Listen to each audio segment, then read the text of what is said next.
Chapter 41. Cat, Cat, Cat 2. Even for someone like Lortel, who grew up meeting all sorts of people, Lucy Mariel was a girl that was nearly impossible to understand. Walking through the school grounds, you would sometimes catch her peacefully sleeping in a nice and sunny spot. She was someone that you would consider an oddball as you walked past her. However, she was also someone that had once been seen destroying a high-ranking spirit at the top of a mountain on the northwest side of the island. There was also the time that she got rid of a bunch of monsters that resembled sharks with a single motion of her hand. Lortel had often heard stories of people seeing her around, wielding an immense amount of transcendental strength. But during the Glasgow or Ophelis Hall incident, she could be found sleeping in a corner, not even thinking of helping out with her powers. There was a limit to how ridiculous a person could be, even if they were the type that lived at their own pace. In the first place, Lortel's resources didn't have a single bit of information about Lucy Mariel's identity or life. She couldn't even take a guess as to where she came from or what she did before entering Sylvania.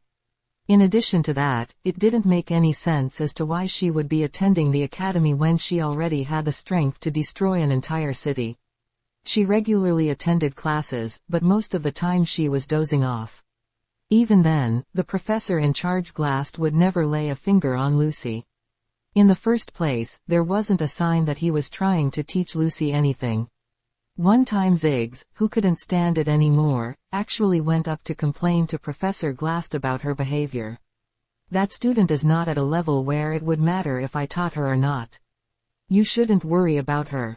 She's the type that, once there's something she needs to achieve, she will realize it and grow by herself. She was a student at the level that even a professor, whose entire job was to guide and nurture students, would say such a thing. In the end, Ziggs and Lortel had no choice but to leave Lucy to her eccentric ways. Although the situation bothered her a little, Lucy didn't really bother Lortel. Actually, they had never even talked before in the first place. Always walking around school with a blank expression, eating when she was hungry, and sleeping when she was tired, wasn't she just like a stray cat? Before, Lortel had wished that Lucy could become a personal connection to her so that she could make use of her transcendental strength. However, the more she saw her, the more she gave up on her hopes of being able to use her. Thinking of things like that, she had become quite adjusted to Lucy. Mughawk. Humph. Ed lifted up Lucy on his shoulder as he carried her to the wooden shelter outside. He then opened up the door again and entered the building. Oh, sorry. You woke up, Lortel. I guess Lucy came to hide out in the cabin. I got rid of her already, so you can just relax like it's your own home. Ed wiped off his sweat, as if he had just finished all the cleaning that had been delayed. The second morning of Lortel's life in the cabin. The first day went insanely quick. For the first time in her life, she washed herself out in a stream. Since her clothes were drying, she wore extremely worn-out clothes as she sat awkwardly in the corner of the cabin. Ed minded his own business as he cooked up some fish and gave it to her. Eating it, she felt a strange sense of warmth and comfort. Looking up at the starry sky, she started to soak in the romantic atmosphere. There were all sorts of exciting and heart-racing experiences that had happened to her, so many that it was hard to summarize in just one sentence. As someone being chased, it was fun to finally go outside. Since she had spent most of her time stuck inside the cabin, just sitting outside in the camp gave her a strange sense of satisfaction. Even though the wooden floor was hard and tough, she was able to get a good night's sleep on it. However, calling her life hiding out in the camp a romantic healing experience, it was a bit difficult to call it that.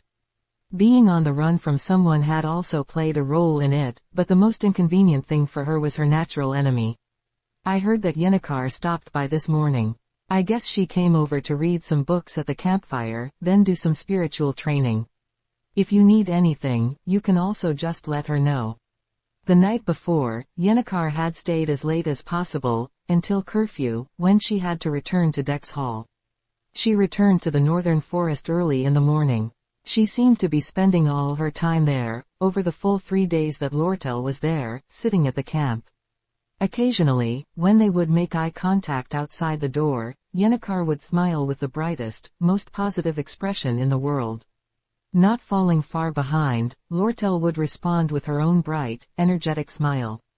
It felt like they were getting tired of dealing with each other. Anyways, over the 3 days that she had given up her life of being a merchant, the only enemy for Lortel was Yennecar. At least, that's what she thought. Lucy seems to come by the camp often. Tell me about it. I just think of her as a natural disaster. Quote ellipsis ellipsis quote. Lortel felt her unique gut feeling starting to growl. Thinking about the fact that she saw Lucy both that day and the day before, she wondered if she was spending too much time at the camp. Whenever she had the chance, she would sit next to Ed's side, pick up some jerky on the drying rack, sleep somewhere like the roof of the cabin, or go over to the rocks that were near Ed while he chopped firewood to tell him random stories. In the first place, there was no reason to have any suspicions about Lucy, due to her nature. However, that was only with the way things were currently. Even Ed began to think of her visiting the camp as a natural thing, like a part of the scenery. Whenever she came to her senses, she was always sitting next to him. Wasn't that pretty dangerous? As said before, the opportunity for a relationship between a man and woman to progress came from a change in perception. If Lucy were to change her behavior and feel some sense of love or desire towards Ed, there would be another disaster, one other than Yennecar. Actually, it could be even more troublesome. It was one of the many lessons she learned while living in the world of business. If you found the seed of a disaster, it was best to remove it immediately. However, the way of doing so was troubling. If someone were to ask, how, she couldn't help but respond with a vague answer. It may get a bit noisy, but I'm very busy, so please try to understand. Ed brought over a pile of bricks that came out of seemingly nowhere and began to pile them up. Lortel nodded her head timidly as she glared at the wooden shelter, barely able to see through the crack of the open door. Wearing clothes that were completely messy and not straightened, Lucy, who was laying down stuffing her mouth full of jerky, had fallen asleep. Her appearance definitely suggested that she had no interest at all when it came to love, or the desire to keep Ed to herself. In the first place, it was clear that she had built up some sort of wall for those emotions. Lortel started to wonder if she had just overreacted. Anyway, Lucy was hard to understand from a normal person's perspective, due to her unpredictable actions. There was no harm in being too careful, but there was also no need to overreact and tire herself out for no reason. The relationship between Ed and Lucy was a matter between those two, and not for someone like Lortel to intervene in. Even though they weren't in a romantic relationship yet, trying to restrain her partner's actions seemed like a tiring move to make.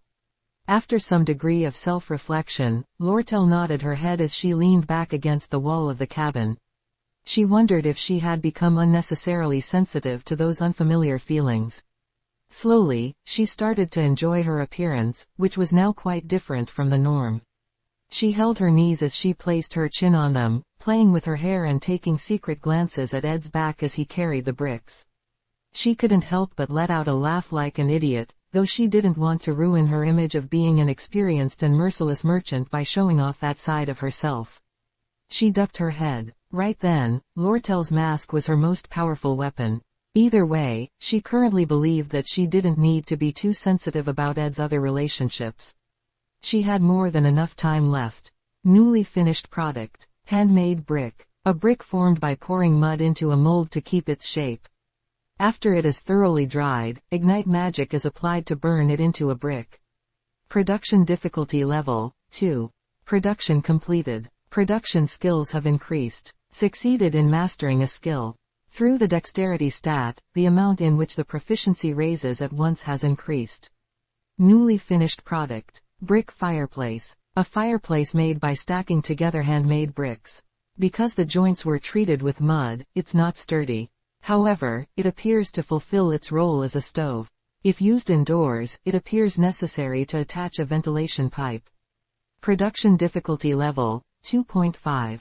Production completed. Production skills have increased. Crackle, crackle. I was working on it the entire morning, but I still didn't have enough time to make a chimney. I had no choice but to make use of the afternoon or work late into the night to do it. Still, I was satisfied with the level of the finished product itself, which was a great feeling that I hadn't felt in a while. Just a bit more, and it wouldn't be long until the day I could move into the cabin fully. I had a safe environment to live in. What a dreamlike thing to say. Oh my, the smell is quite unique. Did you add basil? Belle gave me some last time. You could figure it out just by smelling it. I'm quite confident in my sense of smell. Lortel, who was humming a song. Yennecar, who was glaring at her. And finally, me. The three of us gathered around the fire as I finished preparing lunch. It was a dish made from raw fish, cut into fillets and then grilled on a grate with various spices as seasoning. As my cooking skill proficiency increased as time passed, as well as the fact that I was in an environment where I could gather and use a variety of ingredients, it felt like the types of food I could eat had risen quite a bit. Well, it was still all food that came from the wild, but anyway, the taste had been improving each day, which was a positive. Once I finished constructing the cabin, maybe it wouldn't be a bad idea to try and grow some small vegetables myself. Taking a bite with a stick, it proved to be full of juice, which seeped into my mouth and made it water. I haven't seen any sort of significant movement this morning. I think things are probably going as well as planned. Lortel covered her mouth with a modest movement as she chewed on her food and continued speaking. Yennecar seemed to be upset, as she was pouting without saying anything. After coming this far, all that's left is to wait it out for the results. All right. That's a good thing, but don't let your guard down. Of course, Ed. Lortel smiled brightly as she spoke in a cheerful voice, which was unusual. Well, there's a lot of work that needs to be done now. There's lots of things to clean up in the aftermath, and I also need to pay you back. 20 gold coins isn't a big deal for your wallet though, is it? No matter how small the amount is, it must be paid back thoroughly. After all, I'm a merchant. Is there anything else you want, other than the cash? There is some remaining inventory in the branch warehouse that I can allow you to have. I'm not sure. I feel like you'll take advantage of me by giving me goods instead of money. Oh my. Lortel twisted her reddish hair as she laughed aloud. I wouldn't play a game to try and trick you. Why are you trying to make me sad? As for something that comes to my mind right now, maybe construction materials. No, I know what I want. How about leftover magically engineered goods? Magically engineered goods. I had already finished deciding on what to choose for my production skill slot. Magic engineering and spiritual infusion. Between those two, the magic engineering related skill required you to be exposed to as many magically engineered products as possible if you wanted to increase your proficiency. That was why it was a lot easier if you knew someone who could distribute them. Doesn't have to be practical. Just any cheap leftover items you have. Lortel put her hand on her chin, seemingly lost in thought. You can let me know after you check your inventory. No, I'll think about it now. I've pretty much memorized everything already. You've memorized all of that. Watching and checking the inventory stock every day, I can always memorize certain items that don't have much of a change. I wasn't sure. It wasn't something that I was seriously considering at the moment, but Lortel was already considering my request more seriously and aggressively than I had expected. But is there a reason for why you're asking for cheap, unpopular items? Well, it's not going to be all that useful, and it would be ridiculous to ask for something expensive, creating another debt or a burden. If that's the case, then, just wait a moment as I try to find something. Lortel smiled as she stepped out of the way for a moment, falling into thought. I waited for a minute or two, but after she sat there thinking for a while, I reached out to grab some more food. Come to think of it, Yennecar, I would like to ask you for a favor. HHMNG. Yennecar, who was eating a piece of fish, trembled. Perhaps she was surprised by me suddenly calling her name, or maybe she was just choking. I quickly handed her some water. Hoo-ha, quote ellipsis ellipsis quote. You have a favor to ask. I had been hesitant to bring it up, but after thinking about it for a bit, I realized that there was no reason for me to be so worried. These days, I'm trying to learn more about spirit-type magic. I also want to try making a contract with a low-ranking spirit. I was wondering if I could get some help with that. Yeah, Yennecar twisted her braided hair, humming thoughtfully. Suddenly, she let out an, aha, and nodded her head. Thinking about it, Taken has been talking about you so much, Ed. His neck is still a bit stiff after you cut it. Quote ellipsis ellipsis quote. You don't have to look like that, Ed. Taken may be a bit grumpy, but I still made it clear to him. Because of the circumstances, you didn't have a choice. I told him to quit being so emotional, or I'd get mad. Picturing her getting mad, all I could picture is her just stamping her feet and puffing her cheeks out. Of course, that wasn't very trustworthy. There was nothing good that came from being on bad terms with a high-ranking spirit, but he probably wouldn't take his anger out on me, right? Taken still hasn't fully recovered his strength yet. Still, I know that you were the one who was able to block him while he was affected by Berserk. He's grumbling a bit, but I don't think he has any hard feelings. Anyway, Ed, your spiritual resonance must be quite high. I guess that's right. That was the result of defeating not only Taken, but also all the other spirits that were under Yennekar's control. I was sure that Yennecar knew quite well that it was a situation that I didn't have another choice in. In the first place, Yennecar still seemed to hold a significant amount of guilt over what happened, and she didn't want to keep talking about it anymore. Then, can you see it?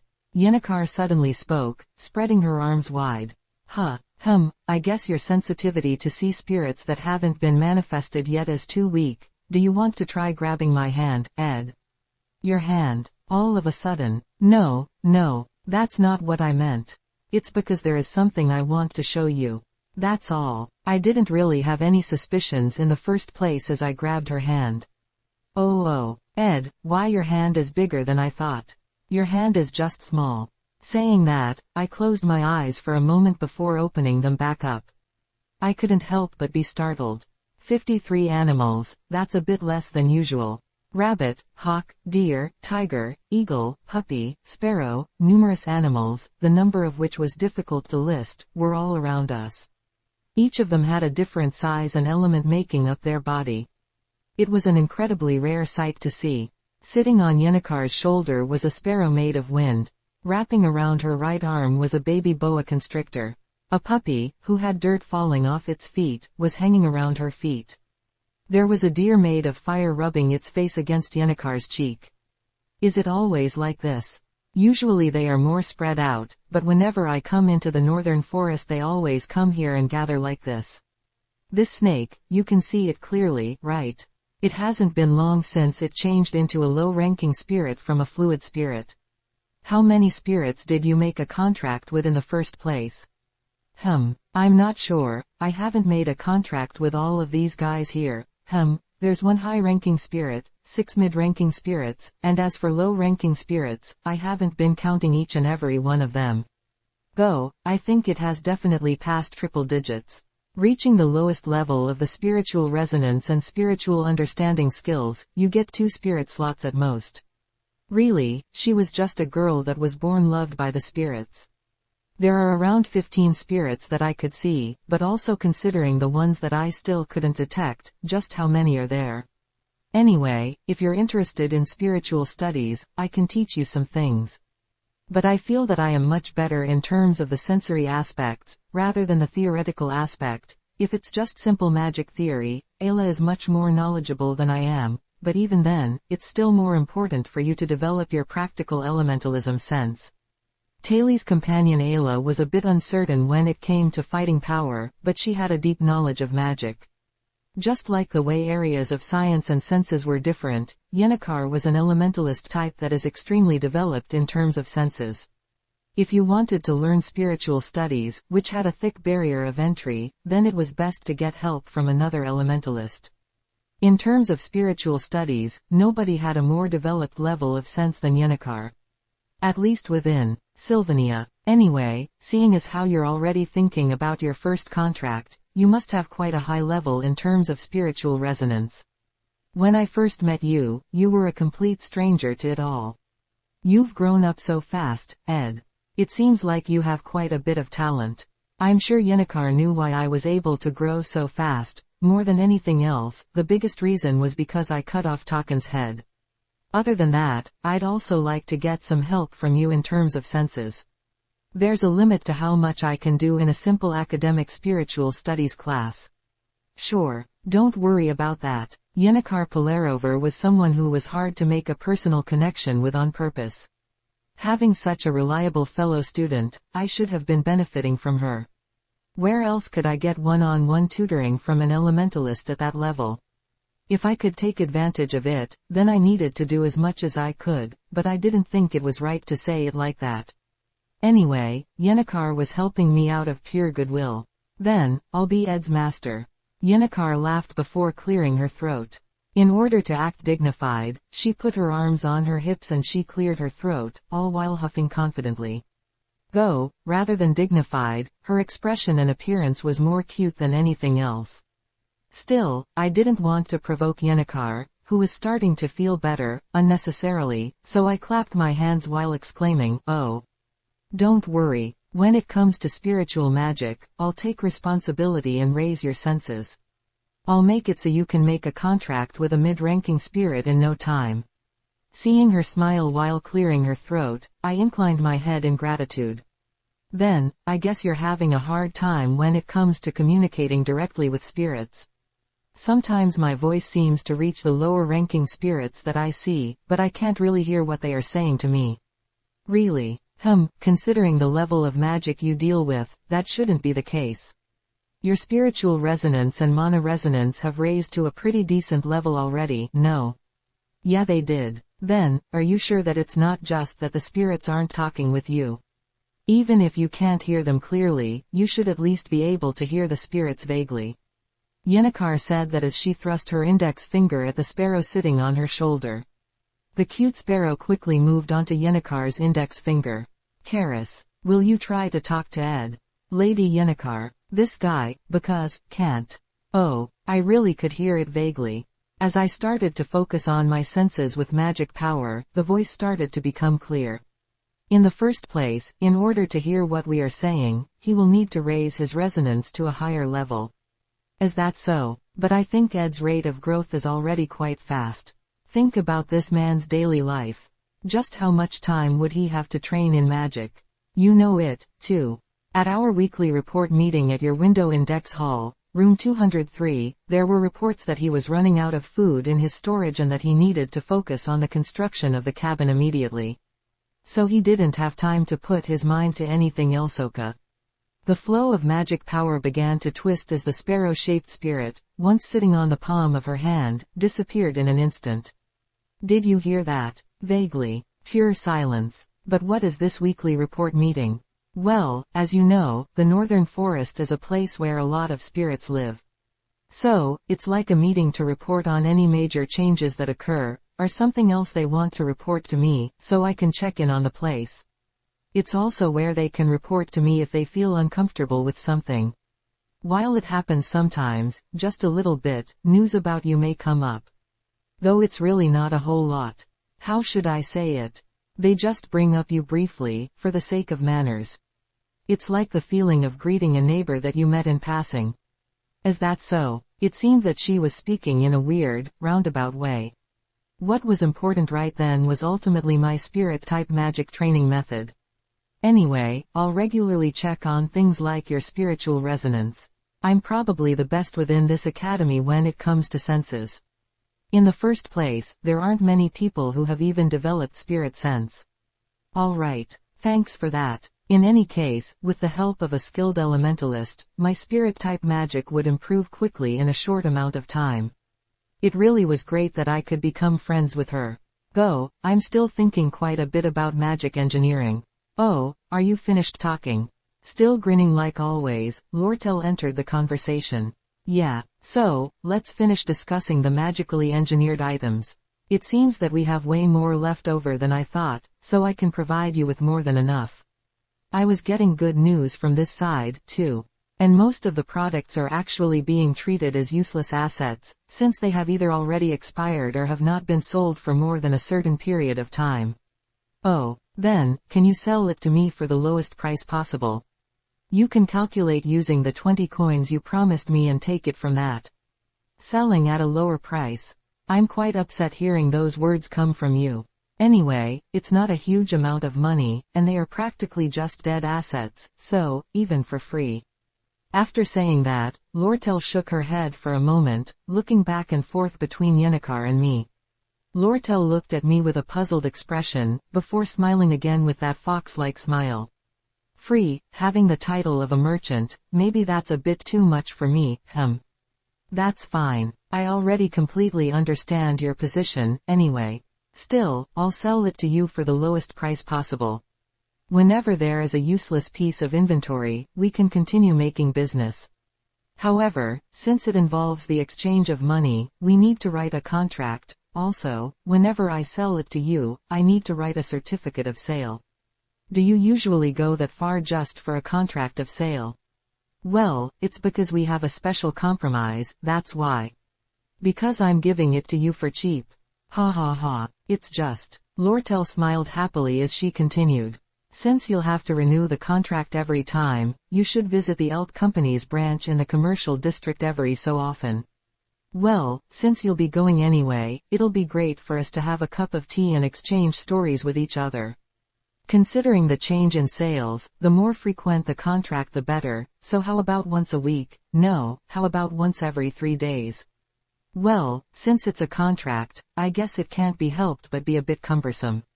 Don't even think about trying to take advantage of me.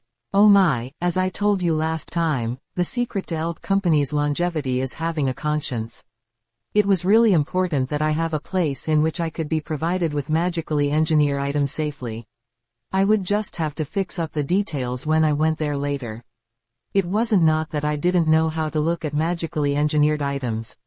But, is it really okay to give this much to me for free? Suddenly, Yennecar butted into the conversation. Ed helped you so much this time.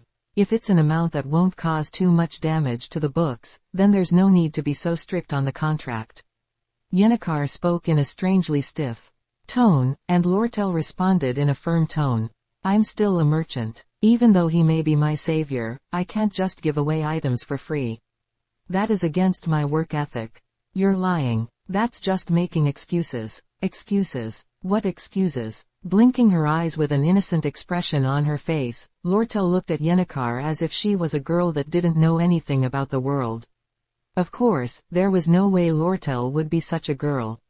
In fact, there seemed to be room for further consideration in regards to negotiating the price. There was a high chance that, if Lortel was grilled about her involvement with the occupation of Ophelis Hall, I would have a more advantageous position in the contract. That was quite a sharp point that Yennecar realized. You couldn't ignore Lortel's heart, which would do anything evil just to make a single coin more.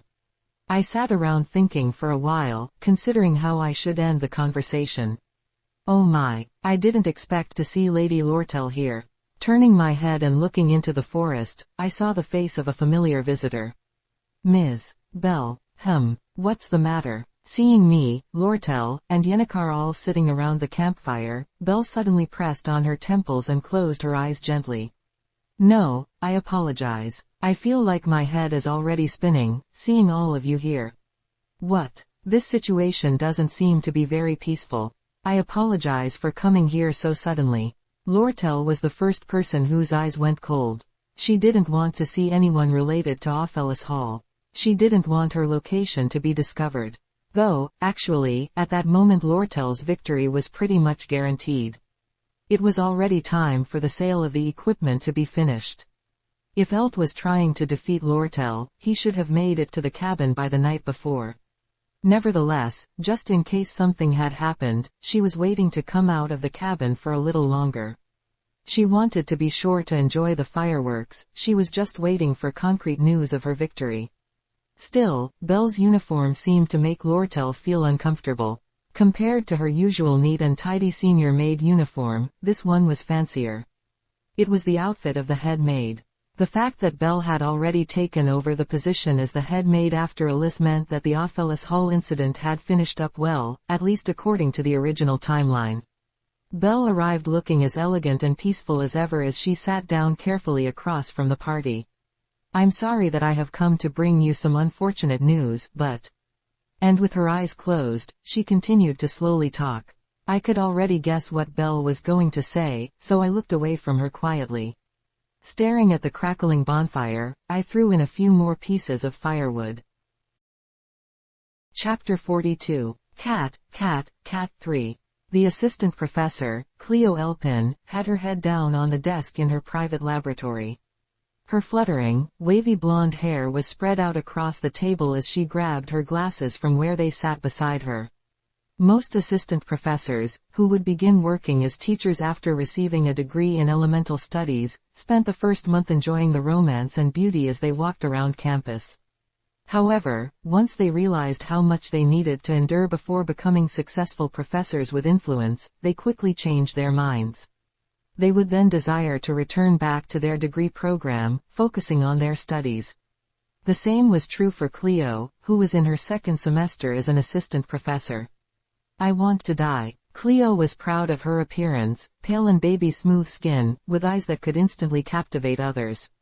Despite her increasing age, she was quite protective of her uniquely youthful beauty. But when she looked up for a brief moment and saw herself in the mirror, she resembled a walking corpse. Despite the fact that she took good care of her skin every day in fear of having dry skin, the dark circles under her eyes were gradually expanding. Soon, they would be big enough that they would resemble two continents coming together. I want to die. Even though she was yelling quietly, no one was listening. Even if it was just a beginner course, there was still so much to do to prepare for it. At the same time, she also has to pay attention to the academic growth of each student. Then, in addition to that, over just one semester she had submitted more than 6 research proposals to the Organization of Magicians. However, every single one of them was rejected. It would have been great if they had explained the reason for the rejection, but it seemed like it was mostly due to their stance of not trusting rookie assistant professors. In regards to her research, since she couldn't proactively update the amount of data, the sources she was able to include in her paper were limited. Because of the lack of research results, the school was starting to put pressure on her as well. In the meantime, she had to wonder just what was with the sheer number and types of incidents that were occurring. Most of the post-processing work regarding those incidents was left to Cleo, the assistant professor. Quote. She had fear trickling down her back. She worried that, at her current rate, she would become a wrinkly old lady by the time she was a professor. Cleo used to be called a gifted child, having been sent to academy at an early age. Then, at the young age of 20, she had completed all of her advanced degree programs. Later, she even received her own private laboratory as an assistant professor. Other than a few honorary professors, she was the youngest person to achieve such a feat within the school. Nevertheless, her life was now like this.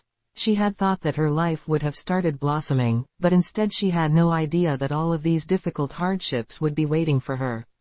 Knock, knock. As she was moping pessimistically about her life, she suddenly heard a knock coming from her door. Did her assistant come to give a report after checking the equipment for the elemental studies class? Whoosh. Before Cleo could tell them to enter, the door swung open as she looked up. She spotted someone with a skull-like face. Quote. Were you taking a break?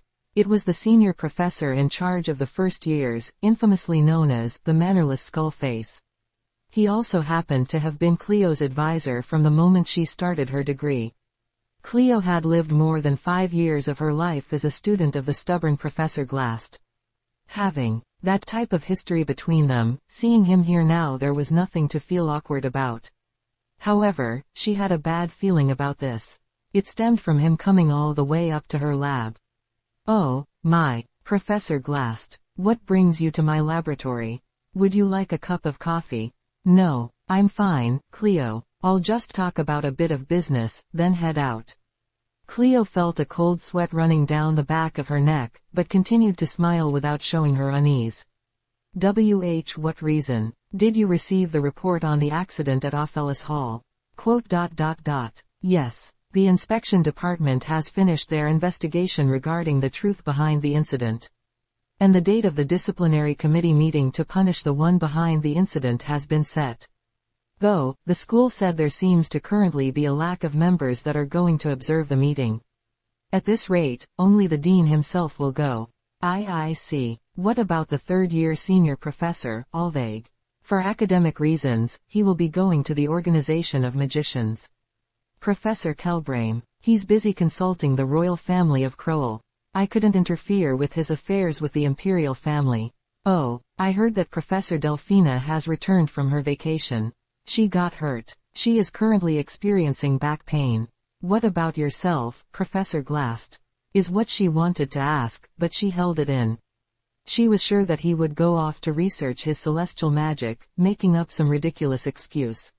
You can just read over the report regarding this case and make your own judgment. Then, you can write your opinion on the given form and leave the rest of the simpler paperwork to an assistant under you. But make sure to make the important decisions yourself. Professor Glast, I'm sorry. However, as it's the beginning of the semester and I'm in charge of the beginner course, I've been quite busy lately. And I also have more than 3 research papers left that I need to write, so I'm already in a bit of a crisis. I see. Then you'll just have to sleep less. Nodding her head and accepting her fate, she watched Professor Glast drop the files on the relevant materials before leaving the laboratory. Quote ellipsis ellipsis quote. Cleo opened up the files without a change in expression. Looking it over and checking through it, it was a brief summary regarding the truth behind the occupation of Ophelis Hall. It was considered a one-man crime by Alice, the head maid of Ophelis Hall. She had tried to persuade Shaney and Kelly, and negotiated with Willain to use Ophelis Hall as a hostage to voice her dissatisfaction. The primary motives behind the dissatisfaction came from the fact that, despite her worsening health, she was still required to continue with the same amount of labor-intensive work. Nobody expected her to cause such a large amount of damage, as she was viewed by others as sincere with a good character. In addition to that, Taylor, Ayla, and Elvira were also brought up. As were Ed, Yennecar, and Ziggs, who were listed as subject to further investigation, but, if the truth was clear, then they would consider skipping any sort of additional investment into the investigation. There was no reason for Cleo to think it was strange that Lortel's name was not brought up anywhere in the files. Anyway, after looking through it all, she got an estimate of just how much work there was to take care of. What the? This isn't even all that much. Cleo took off her high-grade glasses, holding them in her hand. Checking through the investigation proposal, submitting the academic opinion file, determining if further investigation is necessary, attending the committee, checking to make sure there were no mistakes in the shorthand report, reporting it to the academic management team and the dean's office, then reporting back to Professor Glast. Basically, as long as I report on it well and submit the collected data to the records room, I'll be done. At the same time, shouldn't she be doing both academic work and research work? Cleo folded her glasses as she put the stack on the desk and opened the window beside her, shouting into the air. Even though I'm the youngest professor, I'm still only a human. Someone save me. That's right. I forgot to tell you, but several research projects have been rejected this semester due to a lack of budget. They wanted you to go check and report on assets that the Academy can sell. You can just have your assistant do this. Suddenly, she looked back and found Professor Glast standing in the room. Cleo hiccuped as she turned her head. The skull-faced professor stood still, as if he didn't care. Quote. I'm sorry. Try to finish in a day or two. I don't really care, but just make sure to take care of your work. Yes. Cleo sat down as she lowered her head. She looked like someone who had already given up on life. On the second night, the homing pigeon came flying back. The proposal for the sale of equipment has been completed. Review of the proposal for the dismissal of the head has been completed. LT's authority has nearly been fully revoked. His removal is guaranteed. The situation is nearly complete. Please report your personal status. The tiny parchment was full of compressed information. Despite it being so simple, it was a note that was full of secrets and held a terrifying amount of power. If the situation has progressed this far, then my father should already be back at the headquarters, fighting his last battle. Even though it's a useless struggle, anyway, at the very least there's no reason for him to pay attention to Sylvania anymore. What's the chance that Elt has something else hidden up his sleeve? Well, since he is as cunning as me, it's probably not zero. Though, I still don't have a choice but to trust in Slog. He's aiming for a position as the next head. Since I'm far away from the action, there's not much else I can do. The burning campfire drove away the darkness of the night. As it was now late, Yennecar had already left for the dorms. Late summer, or was it early fall?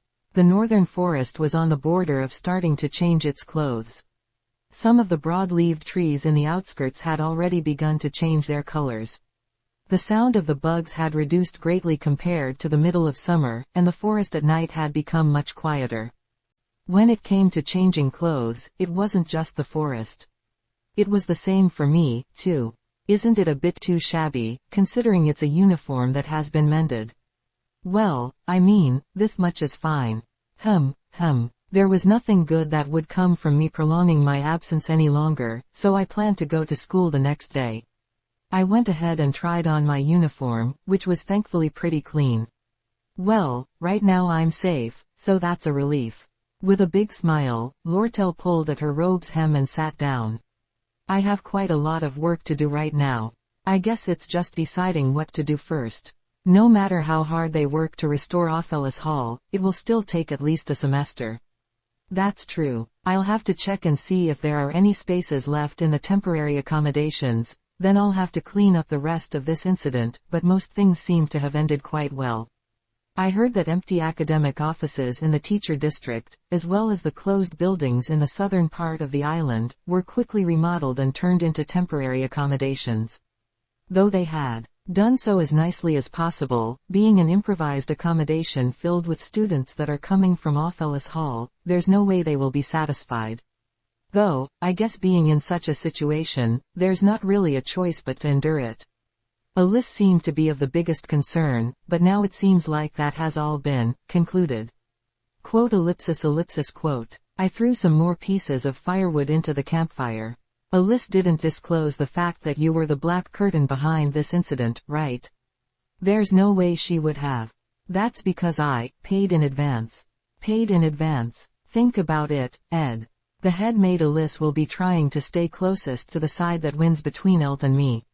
Lortel took out a small piece of parchment. It was given to her by Belle Maya, who had visited after the incident was over. The parchment was a list of orphanages that Alice had sponsored her entire life, the cost of maintaining them for a year, and the method that she could use to sponsor them. Since my victory was already certain to a degree, she tried to rejoin my side. It's just that, it's hard to regain trust, since it was already lost. Alice had already betrayed Lortel once before. No matter how necessary it might be, would Lortel be able to trust her again? Even if trust was given back out of necessity, it was likely to be disregarded the moment the value of it disappears. Nobody would trust a man who had already betrayed them before. Ms. Alice, you must already know that I wasn't planning on trusting you. But as a means to instill confidence in me, you tried to prove yourself by keeping your mouth shut. Well, from my point of view, I don't want the fact that I am the black curtain behind the entire occupation incident to be revealed. As such, I have no choice but to be on the same side as you. Alice was also a malicious person. Even though her health was deteriorating, the school never listened and the hard work never ceased. Eventually, she would not have been able to work and wouldn't have been able to take responsibility for the orphanages she was in charge of. In the end, she bet her whole life on that plan. The back door of Ophelis Hall on that rainy day. I still remembered Shani's face, when she looked up at me with her bloodshot eyes. At least those who followed Alice had some understanding of her situation and psychological state. Do you have any ill feelings towards Alice? After all, she betrayed you. Of course I'm very angry. If I meet her again, I won't hesitate to slap her. Even considering that, you look quite relieved. Well, right now I'm fine. I'm just rather short on time. Staring across the fire looking at me, she put her chin in her hands and smiled like a fox. In the first place, I'm not a nice enough person to walk around with my heart wide open. If necessary, I'll even use someone who has stabbed me in the back before. After all, in my world there's no such thing as an eternal enemy or ally. All right, then let's not have a relationship where we hold grudges or hate each other. Of course. Lortel laughed as she stood up from her seat, shaking off the ends of her skirt. Now that her safety was guaranteed to a certain extent, it was time to get to work. Even if Eltie's demise was set in stone, there was no way that a girl as greedy as Lortel would give up on the sage's seal. Since the scale of the incident had gone so far already, I was sure that she would get her hands on the seal. It was time for her to go back to her world, which revolved around business and her life as a merchant. Staying in camp and doing nothing all day except staring blankly at the campfire, or laying down on the ground counting the stars that she could see in the sky through the plentiful trees in the forest, such a romantic, peaceful life was only a brief deviation for her. I'll get going, too. You're going to come by the company's local branch later this week to sign the contract, right? That's right. I put down the bow I was holding, took out poker that was in the campfire, and then cast Ignite. For the time being, it would be sustained to some extent by magic power and would take on the role of a torch. The forest got dark at night, and without being familiar with the geography such a light source was a necessity. I went over to Lortel, who was getting ready to leave, and handed her the torch. Lortel looked down, deep in thought, as she let out a hum. What are you thinking about? No, it's just that you're taller than I thought. What are you saying all of a sudden? No matter how hard it may be, maybe I should do something a bit extreme to overtake that girl. Suddenly, she started to mumble something that was hard to understand. I stuck out my hand with the torch to try and send her on her way quickly. But Lortel didn't take the torch, and instead randomly began to talk about something else. Did you know? Relationships are all about push and pull. What? It's just like your tie. See how it's all crooked? Lortel approached me with a smile as she grabbed my tie. You have to pull the back part of the knot like this, and push the front part like that, to tie it nice and straight. Either way, there isn't anyone here looking, so why would I wear it so uncomfortably? Well, there's nothing wrong with always being well behaved. We are students from Sylvania, after all. Before I could say anything back, Lortel grabbed my tie with one hand and pulled on it sharply. To my surprise, my head was pulled forward. Lortel, thinking it was time, stood on her tippy toes. Ellipsis ellipsis. Quote dot dot dot. The raspberries we had for dinner were so good, right? Thinking of it again, it was quite nice. Quote ellipsis ellipsis quote. Oh my, I didn't know you'd be so serious. Watch the line. You upset me. Only then did Lortel take the torch and take a few staggering steps back. Ignoring the fact that she said she was upset, she covered up her smile with her hand. If this girl had a tail, it would definitely be a fox's. If you pull or push too much, you won't be popular. Next time, I'm going to have you pull me, Ed. She turned her body away from me, but still looked back with a smile as she added on. I'll have to practice pushing, as well. And so, Lortel disappeared into the dark forest. The light from the torch gradually moved further away, and even though it would shake once in a while or even fall to the ground, she still wouldn't lose her way. I stood in the place that I said goodbye to Lortel as I wiped my face. I felt like I had been hit hard in the back of the head with a hammer.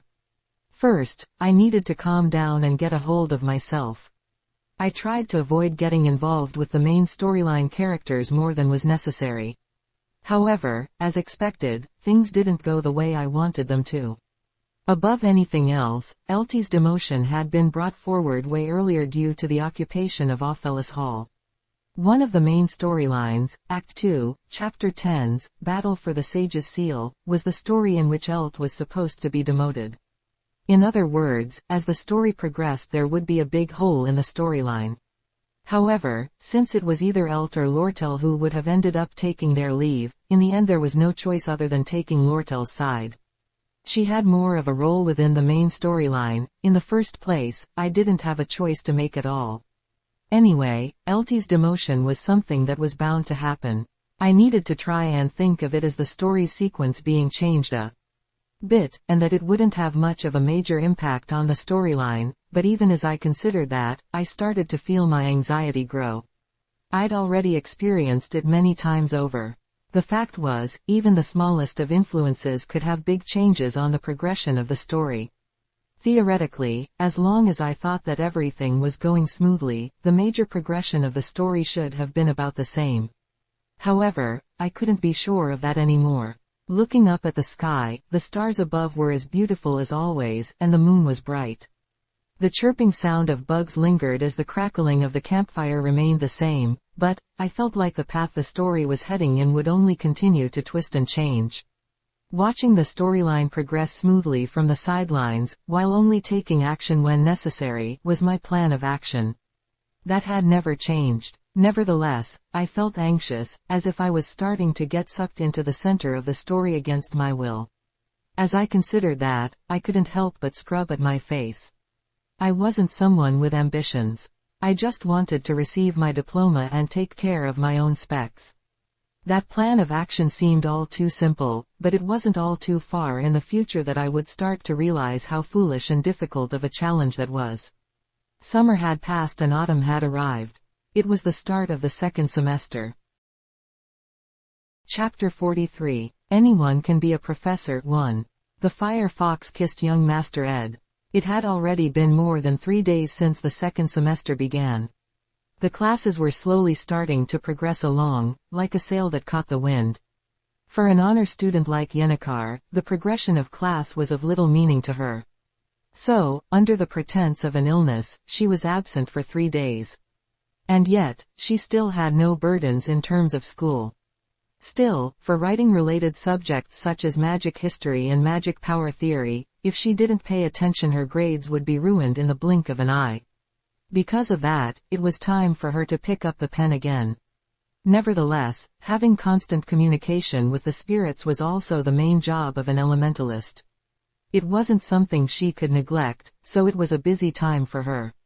Leaving Dex Hall, which was across from the bottom of the right mountain and on the outskirts of the commercial district, Yennecar was sitting and leaning against a Zelkova tree. The spirits gathered around her, like usual.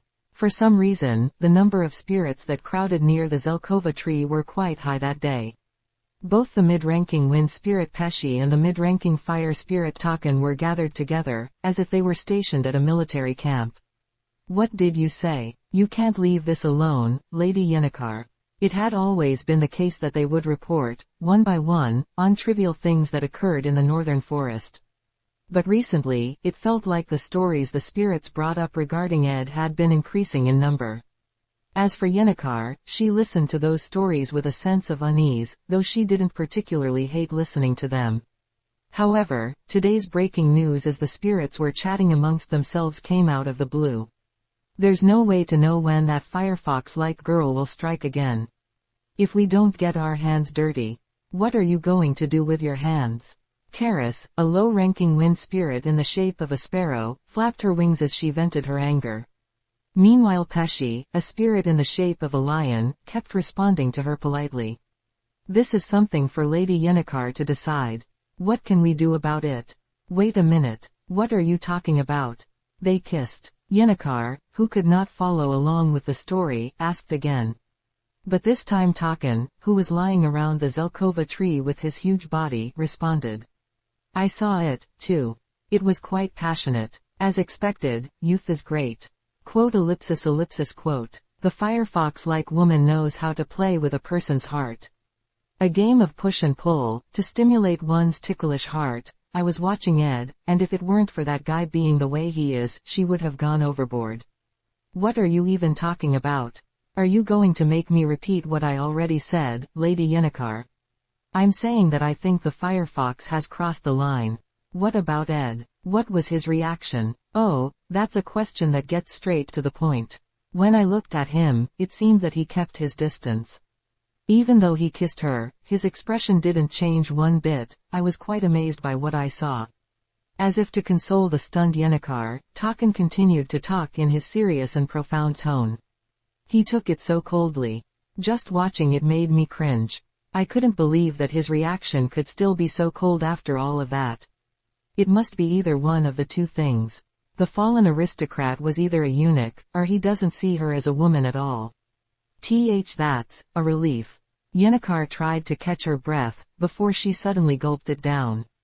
A relief. Just what was a relief? Was this really the time to catch her breath, saying it was a relief? Taken, I think you are being too straightforward. As always. Geez, why do you always gotta do this, Pesci? It would be worse for me to be considerate, constantly changing my words around. It didn't look like you were all that relieved, Yennecar. Well, it's not exactly great that that fallen aristocrat is trying to distance himself from that firefox to such an extent.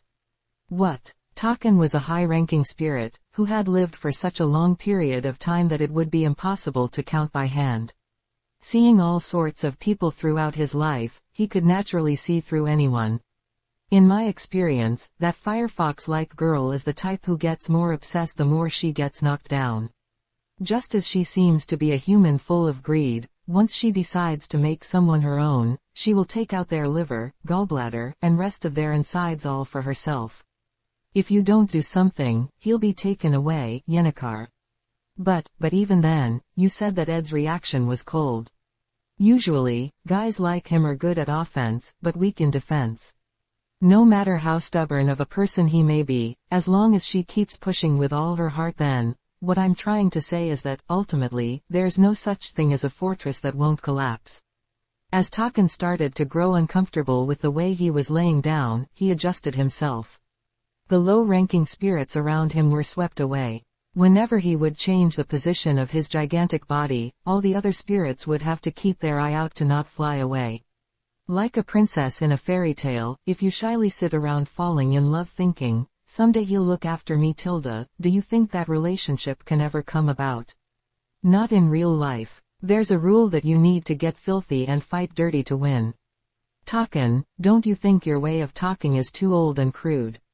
Did I say something wrong? It's not wrong, but, you could phrase it more nicely, you know. Why should I have to change up the way I speak? That's too frustrating. Taken swung his tail as he moved his reptilian-like eyes towards Yennecar. Yennecar had already turned pale from Pesci and Taken's words. Anyway, Yennecar, don't just sit around doing nothing. Start making some progress. I heard that you agreed to teach him some spirit-type magic. There will be a reason for you two to be alone for a while. Are you planning on wasting such a great opportunity? Even so, I don't know what to do. What do you mean you don't know? Then next time you meet, you'll have to start with a kiss. Since you're falling behind, it's fine to get a little angry and impatient, Yennecar. At that moment, as she started to let her image run wild, she opened her mouth and leaned back against the Zelkova tree again. She wasn't exactly being interrogated, but she still stepped back as if she was being pushed. Stuttering out she responded, "Why would you say something so shameful? The fact is, that firefox randomly kissed him out of the blue. That situation doesn't even make sense in the first place. Something like that has already happened, so are you going to keep sitting down, smiling kindly? Taken, aren't you asking too much from Yennecar, who is so innocent? Well, wouldn't it be a good thing if it all goes well? I'm not really fond of that fallen aristocrat, but, well, for a male he is pretty good. He seemed to be born with a calm nature, and he was able to cut off my head while I was under the influence of berserk, and he gets along decently with Yennecar, who is quite emotional. Seriously, please refrain from making those comments. It sounds like you're trying to find a groom for your granddaughter. Well, it can't be helped, since I'm old. The pace of the story. I can't keep up with the pace of this story, is what Yennecar thought as her thoughts grew troubled. Do I really have to do something? But what am I supposed to do? For Yennecar, who got overwhelmed just by holding his hand, kissing was in a realm far away from hers. If it were a situation where she needed to consider doing something more, she would need to overcome the fear of something so massive and indescribable, the so-called cosmic horror realm. Perhaps seeing Yennecar break into a cold sweat, the mid-ranking wind spirit Pesci added a few words as well. Well, you don't have to be so nervous about it, Lady Yennecar. I don't know about that part Taken was so rudely referring to, but, I felt a strange sense of comfort in the way young Master Ed was treating you. Much different than how he treated that firefox. Really? Yes. I'm not just saying that. Certainly, if you look at it carefully, with sharp eyes, Ed seemed somewhat comfortable when dealing with you alone. With the other first-year students, it felt like he was drawing some type of psychological line. However, it seems that he hasn't done the same with you. The detailed Pesci knew about that difference intuitively, but he couldn't manage to describe what that feeling actually was. Ed's light and comfortable behavior when dealing with Yennecar was only because she was someone that was no longer a part of the main storyline. Unfortunately, nobody there realized just how powerful of an advantage that was. In the first place, there was no way for them to realize that. That's why you don't have to be in such a rush, Lady Yennecar. After all, you were most charming when you were being yourself. Is that so? Really? Even though Lortel is so aggressive, you're sure Ed won't budge? Opening square bracket ellipsis ellipsis closing square bracket. Why didn't you answer? Why? Pesci knew that there was no way to know what the result of hastily agreeing with her would be. Pesci couldn't give her any more assurance than that. Unfortunately, that would only raise Yennecar's level of anxiety. You guys are all so frustrating. Yennecar was fiddling with her hair, deep in thought about what to do. Pesci was awkwardly scratching his back on the tree trunk. Can't we just drop the subject already? Even though it may be an old-fashioned way of thinking, it was still correct. While having such a fleeting thought, Taken kept his mouth shut, as if to say, there's nothing more to say. Come to think of it, I sensed a strange flow of magic power coming from the outer part of the northern forest. We should check it out when there's time. That's right, the reason that all the spirits and Yennecar had gathered and were reporting regularly was to make sure there were no abnormalities or difficulties in regards to the spirits. Recently, news of the fallen aristocrat seemed to have changed the focus from that. However, Taken brought them back on topic. It seems to be a magic circle related to celestial magic, as it's only active at night. Merylda is figuring out the exact location. If you haven't been seeing much of her these days, it's because of that.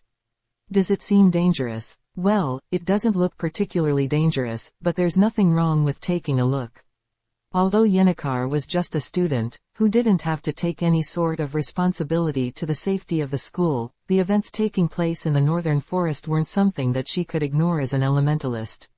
She had to stay at the school for at least another 2 more years, until she was a 4th year. As such, she can't afford to fail to pay attention to the northern forest, which is the home to all of the spirits. I'll explain the details later.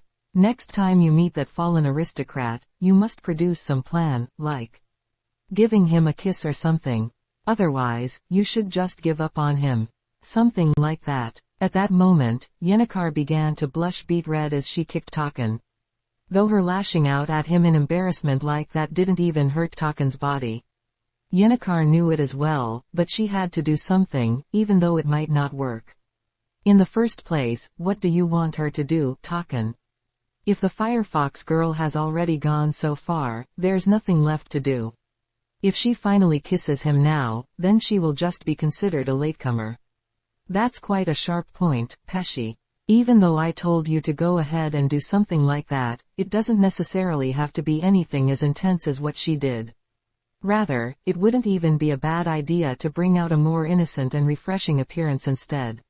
Anyway, this is a situation where you need to make some type of move.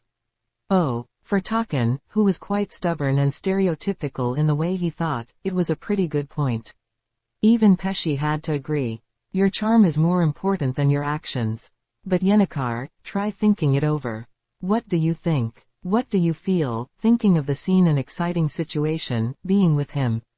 He knew that it would be hard to get a plausible answer out of Yennecar, as she was already overloaded, but he couldn't help but ask. What was Yennecar's picture of romance like? It was really important to confirm the point, for the sake of her future progression. It was something that required more courage than you would think, as it was embarrassing to reveal one's own fantasies. However, it was something that had to be clearly decided on. Yennecar, who was at her limit, leaned against the trunk of the Zelkova tree. Difficulty ended up forcing out an answer. A relationship where we support each other. Opening square bracket ellipsis ellipsis closing square bracket. Opening square bracket ellipsis ellipsis closing square bracket. In the first place, that was just the type of person their master was. Realizing that fact again, both Taken and Pesci had no choice but to let out deep sighs. Okay, tilde. Say tilde. I blew on the soup before putting it into Lucy's mouth.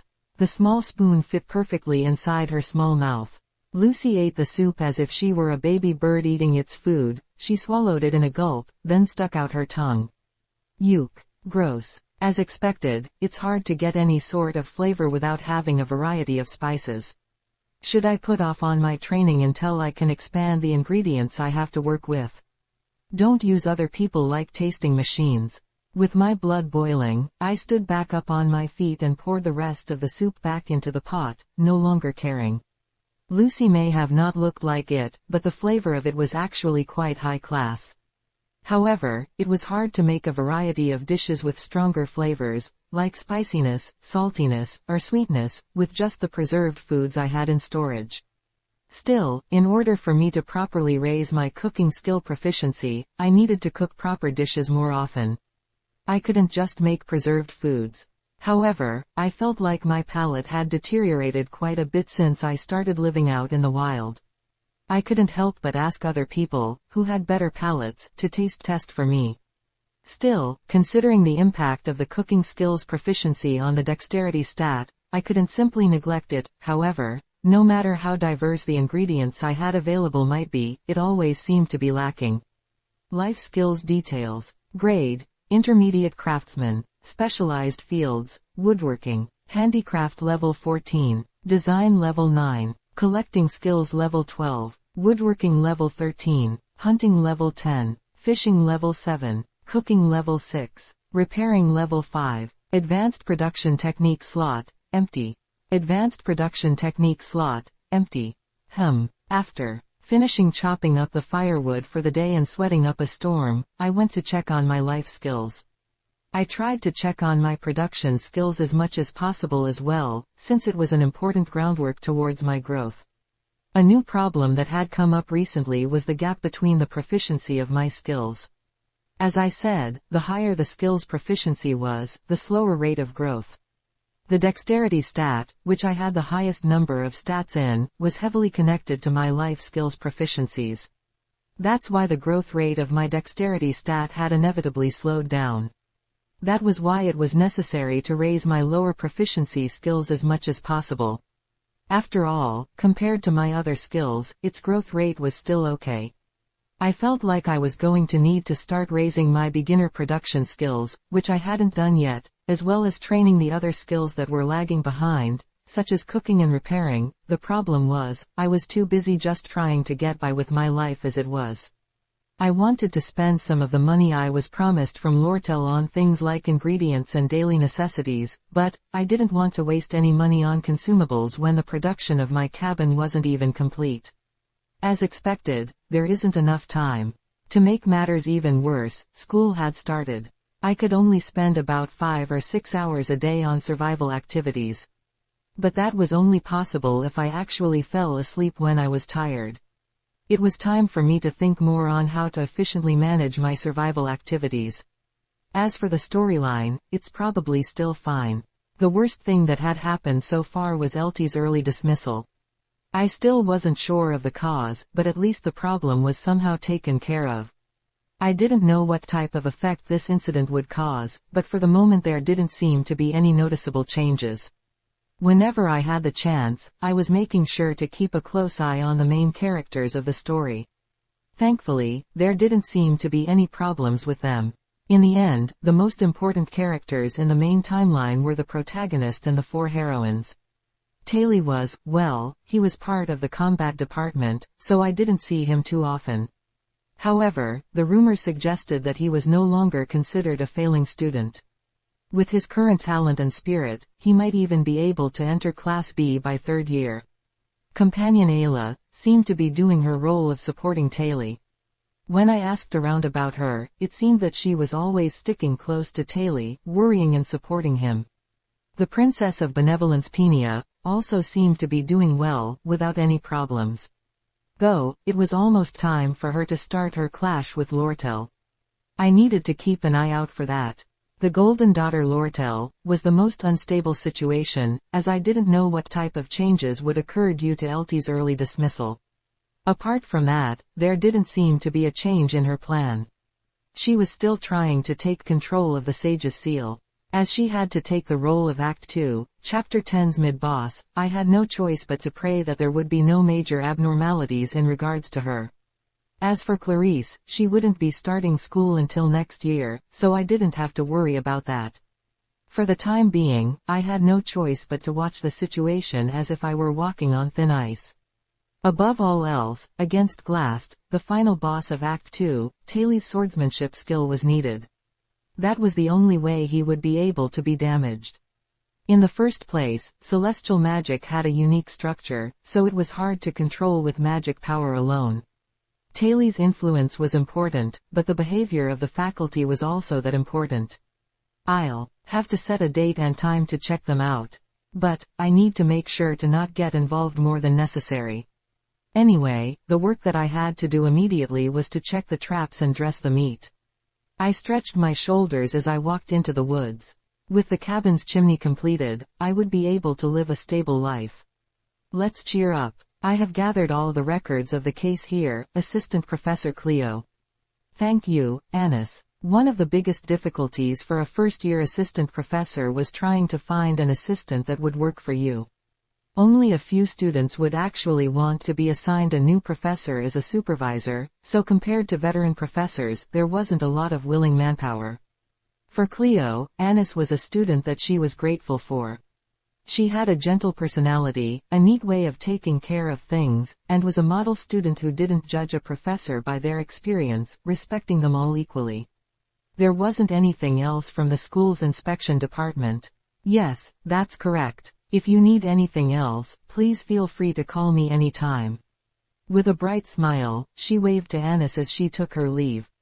Anyway, Assistant Professor Cleo was also a professor, so she had to maintain at least some level of respect towards her. Though in fact, Cleo was often perceived as a close sister rather than a dignified professor. But with that said, there was no way for her to actually be that close to a student. Cleo dropped her head on top of the piles of paper again. There were more files than she had expected regarding the occupation of Ophelis Hall incident. She read through them carefully, but she still couldn't get rid of that uneasy feeling. From the perspective of being the youngest professor, who was in charge of all sorts of chores, she thought about doing things half-heartedly, though at the end of the day, some part of her had an uneasy suspicion that kept on bothering her. For some reason, it didn't feel like everything had been completely figured out. Checking Alice records, sorting out the incident by time, and then checking the witness testimonies. The story itself came together well, but why did it still feel like some piece of the puzzle was missing? In the first place, just how much do I need to worry about coming to a proper conclusion? I'm so tired that I feel like I'm going to die. It was just a regular chore that Professor Glast had left behind, so why couldn't she just finish it up roughly, report back to Professor Glast, and be done with it? She kept on thinking about it, but in the end Cleo had a personality where she couldn't finish things half-heartedly. She kept looking at the files while worrying about that sense of discomfort. It was like she could feel the presence of a black curtain that hadn't been revealed yet. Was that just an overreaction? Did she read too many novels full of conspiracy theories? Even then, if she felt that something was off, it was still better to solve it to the end. Cleo thought it would be best to meet with the additional investigation subjects listed in the file and hear their side of the story. Ed, Yennecar, and Ziggs. She wondered if there really was a black curtain behind this entire incident, but there was no harm in being extra careful. Yennecar and Ziggs are quite famous, so I get that. But Ed, I feel like I've heard that name often before. Then she remembered his full name, the one that he was no longer referred to by. Ed Roths-Taylor, a descendant of the Roths-Taylor family, who was now an excommunicated fallen aristocrat. Cleo quietly looked down at the files, stroking her chin. Though she couldn't see it, it felt like the bottom of the iceberg was right there. Chapter 44. Anyone can be a professor too. Oh my, I'm so sorry, Ed. The morning of the second day, I went out to the commercial district for the weekend. Cutting through the crowded commercial district to the southwest, I went all the way over to McSez Bridge. It was one of the two bridges that led outside Achen Island. It felt like I had walked nearly 2 hours to get there. When I entered Elt Company's Sylvania branch, which could be clearly seen after passing over the bridge, the staff led me to a sitting room, as if they had been waiting for me. It was uncomfortable to see them act so oddly polite towards me. Lortel, who was sitting quietly in the room waiting for me, apologized and explained that she had forgotten to prepare the contract that she promised. Even though I made a promise to you and made you come all the way out here, these days have just been so busy that I didn't have time to prepare it. I see. Yes. I'm really sorry. Maybe it would be a better idea to come back sometime next week, instead. Though as an apology, I prepared some tea and other refreshments for you. Also, there were a few magically engineered items that were left off the ledger. On your way out, please pick them up at the counter. Lortel was acting very differently from her time at the teacher district. Instead of her usual school uniform and robe, she was now wearing a long, flared skirt, a white blouse, and a beret with a fancy golden frame. When I caught up with her after the last incident, the only looks I'd seen of hers were drenched wet from the rain and her wearing that tattered robe. It was quite a new look from what I'd seen before. It was too luxurious to be considered a casual outfit, so I asked her if she had some sort of appointment to attend to. I have a very important appointment later today, so I dressed up. How do I look? She asked this with a bright smile. An important appointment. Something like that. Perhaps she didn't want to answer, as she responded with a smile instead. I nodded my head in response. I sat in the seat across from her in that luxurious room as I brought up my main question. I'd like to ask you about something. Do you also happen to deal with furniture? Of course. I'd like to buy some cheap but decent furniture, but all the products here at the branch are a bit too high class. Could you perhaps prepare something like a simple desk, chair, or cabinet? Something that would be good enough for me. Oh, since you're asking for that, you must have finished the cabin. It's almost done. I just need to finish the details and it will be complete. As you know, here there is quite a high demand for products that are of an aristocrat's level. That's why products that tend to focus on practicality and a cheap price aren't ordered. I should be able to arrange it myself, but it might take a bit of time. Lortel put her hand on her chin as she fell into a deep thought. Suddenly, she started to grin. It would be a bit of an issue if I were to give something away for free. As I told you before, giving away something for free wouldn't be right, considering the ethics that come with being a merchant. Plus, all the other merchants would end up looking down on me. Well, there's nothing that can be done about that. Well, there is somewhat of an intuitive method to get around that. Lortel stood up from the sofa in the room and walked over to her work desk. Then, as she gathered magic power into her hands, crack, quote ellipsis ellipsis dot quote. Woodworking is your specialty, right? If you reconnect the leg that broke off, you can use it again. For me, it's already trash. As such, I have no use for it any longer. Tomorrow, I'll just have to throw it out. It was a chair engraved with a fancy deer pattern and an eye-catching, luxurious gold frame. How much was that chair? That's a secret. I didn't know if it could be called passion, or if she just got caught up in the momentum. Either way, she was a girl that was full of spirit, who did what she wanted. Lortel's gaze left the chair as it began to move to the cabinets, windows, and so on. I couldn't even carry it all in the first place, so I tried to stop her. Well, I'll send you these trivial pieces of trash later. Okay. Anyway, there is something that I wanted to say to you. Lortel returned to the sofa and sat down, taking a sip of tea from her cup. It looked like she was trying to act elegant, but when compared to the way she had just smashed that chair, the gap was only growing. Do you know the assistant professor, Cleo? Cleo Elpin?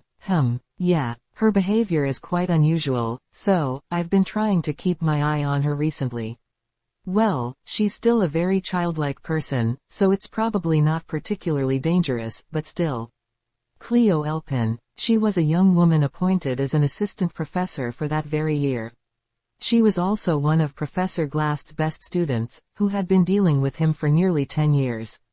From what I recalled, she appeared in the final chapter of Act 2 as the second phase boss in the Glast subjugation. It was about time for her to start showing up in the storyline. Why, it's just, she's strangely intuitive and happens to oversee the school's report on the occupation of Ophelis Hall. Well, I'll take care of it myself, so you don't have to worry about it. I just thought I should tell you. All right, I'll leave it to you. After responding, I took a sip of the tea. Lortel looked at me strangely. I looked back at her, wondering if she had anything else to say. Lortel cleared her throat, stood up, and then began walking towards me. Sitting down on the table, she leaned her head towards me. How do you manage to never change your expression?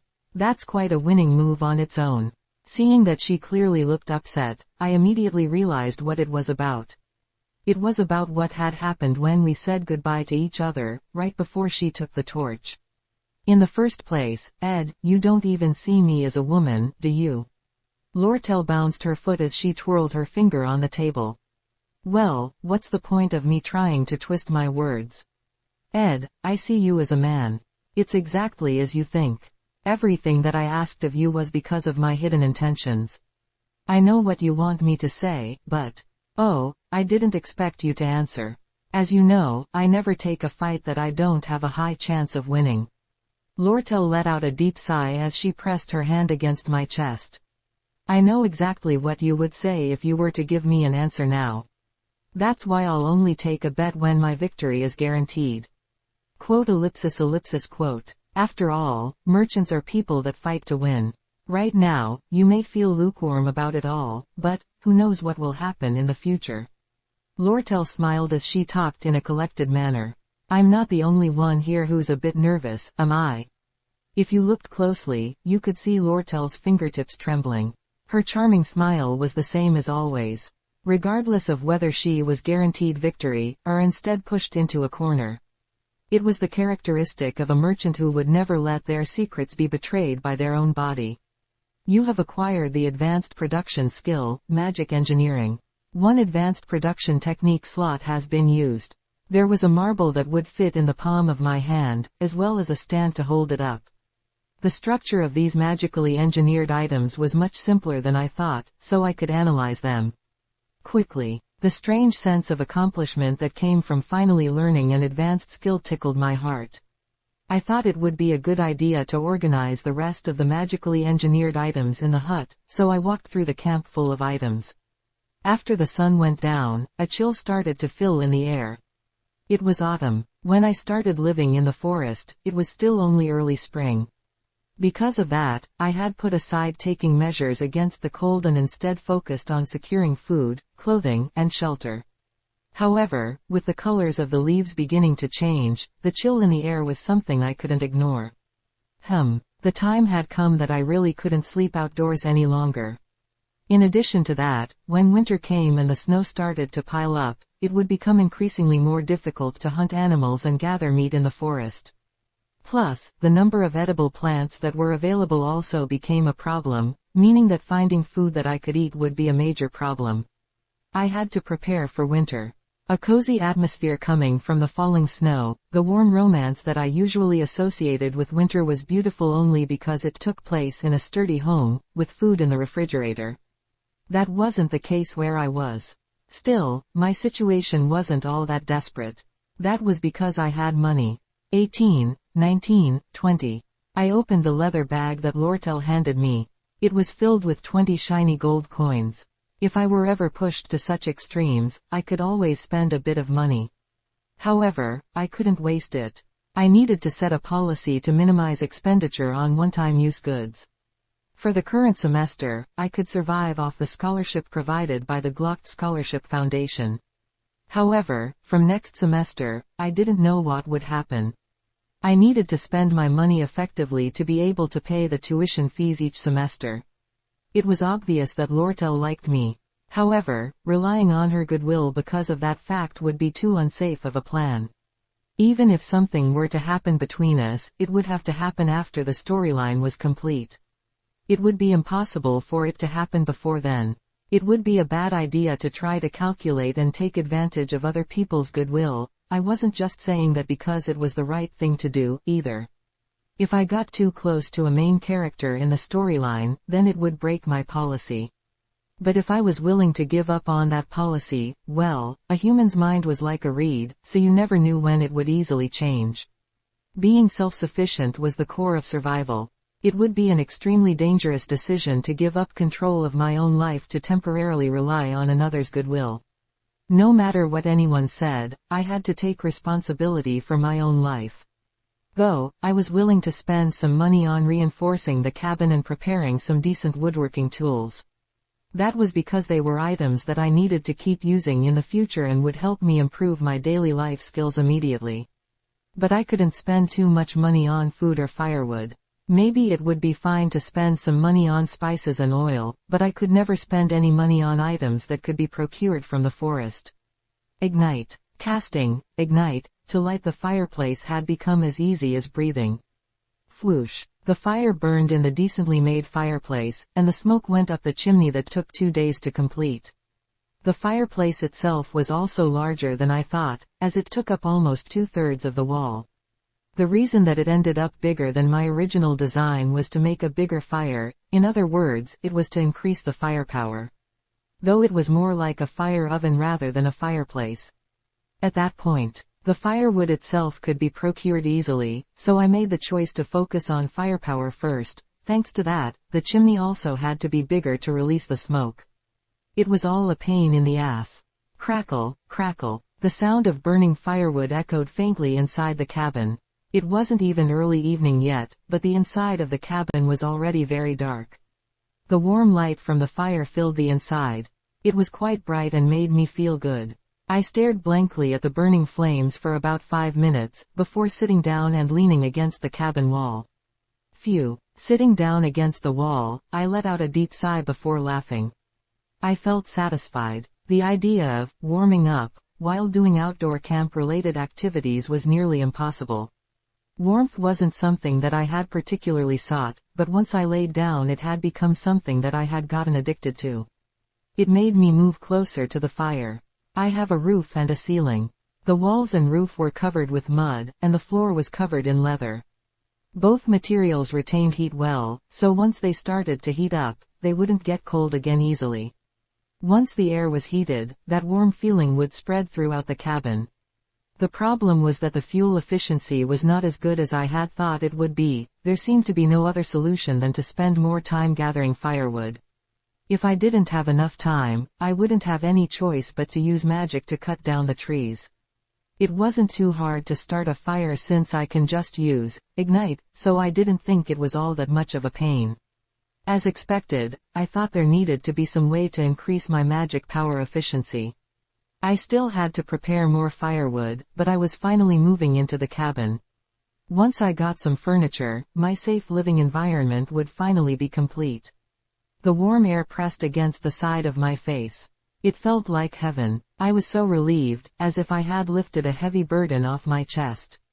How long has it been already? I should go and check the traps. I had recently begun installing not just traps for small animals, but also ones for larger animals. I really hoped there would be a good harvest. If that's what you think, it may very well be true. Assistant Professor Cleo presented her opinion that there still seemed to be something missing regarding the occupation of Ophelis Hall incident. With that said, Professor Glass neither confirmed nor denied the possibility. Though, he didn't seem to have much interest in the first place. Assistant Professor Cleo, strangely enough you have a really good sense of intuition.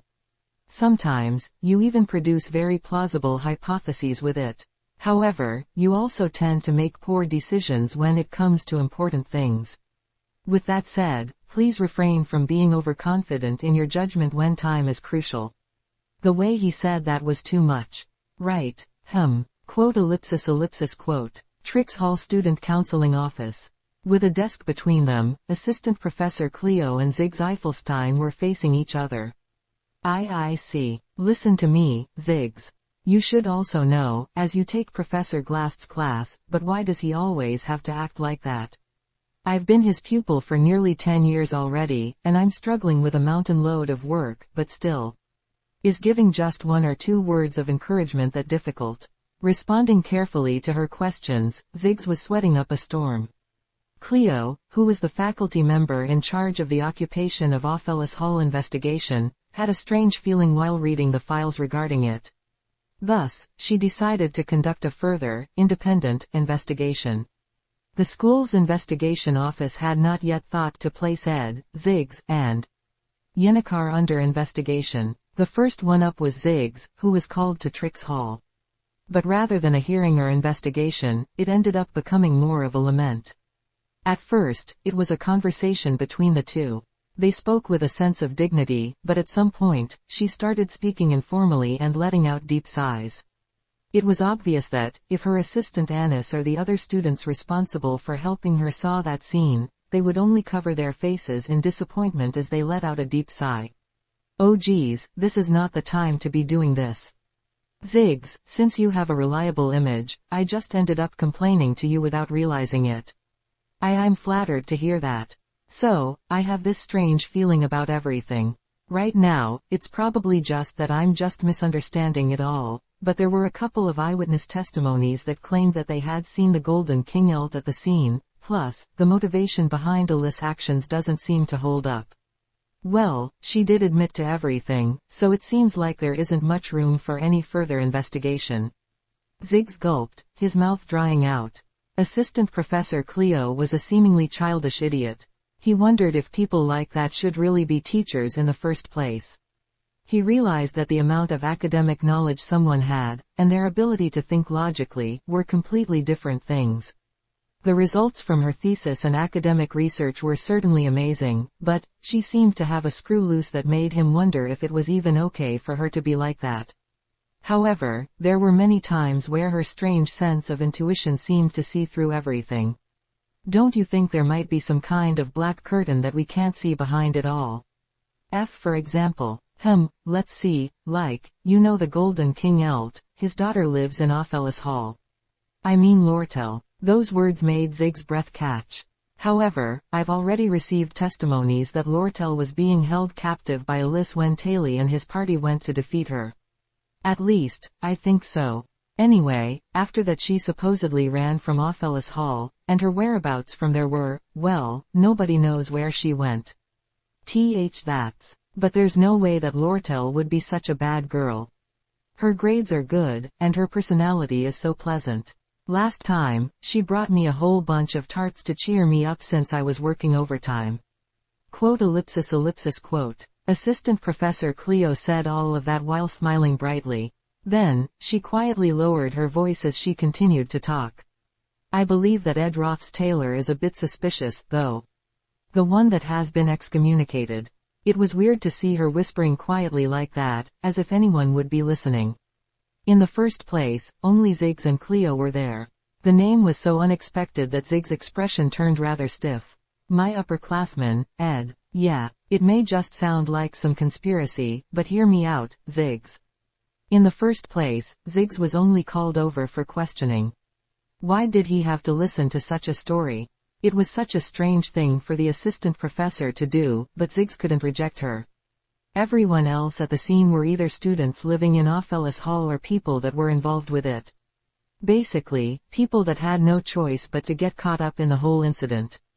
But Taylor and Ed were the only two involved that had no connection with Offellis Hall. It was clear that Taylor was brought along because of Elvira, and he was also part of the party that helped solve the issue, so he should be excluded from the list of suspects.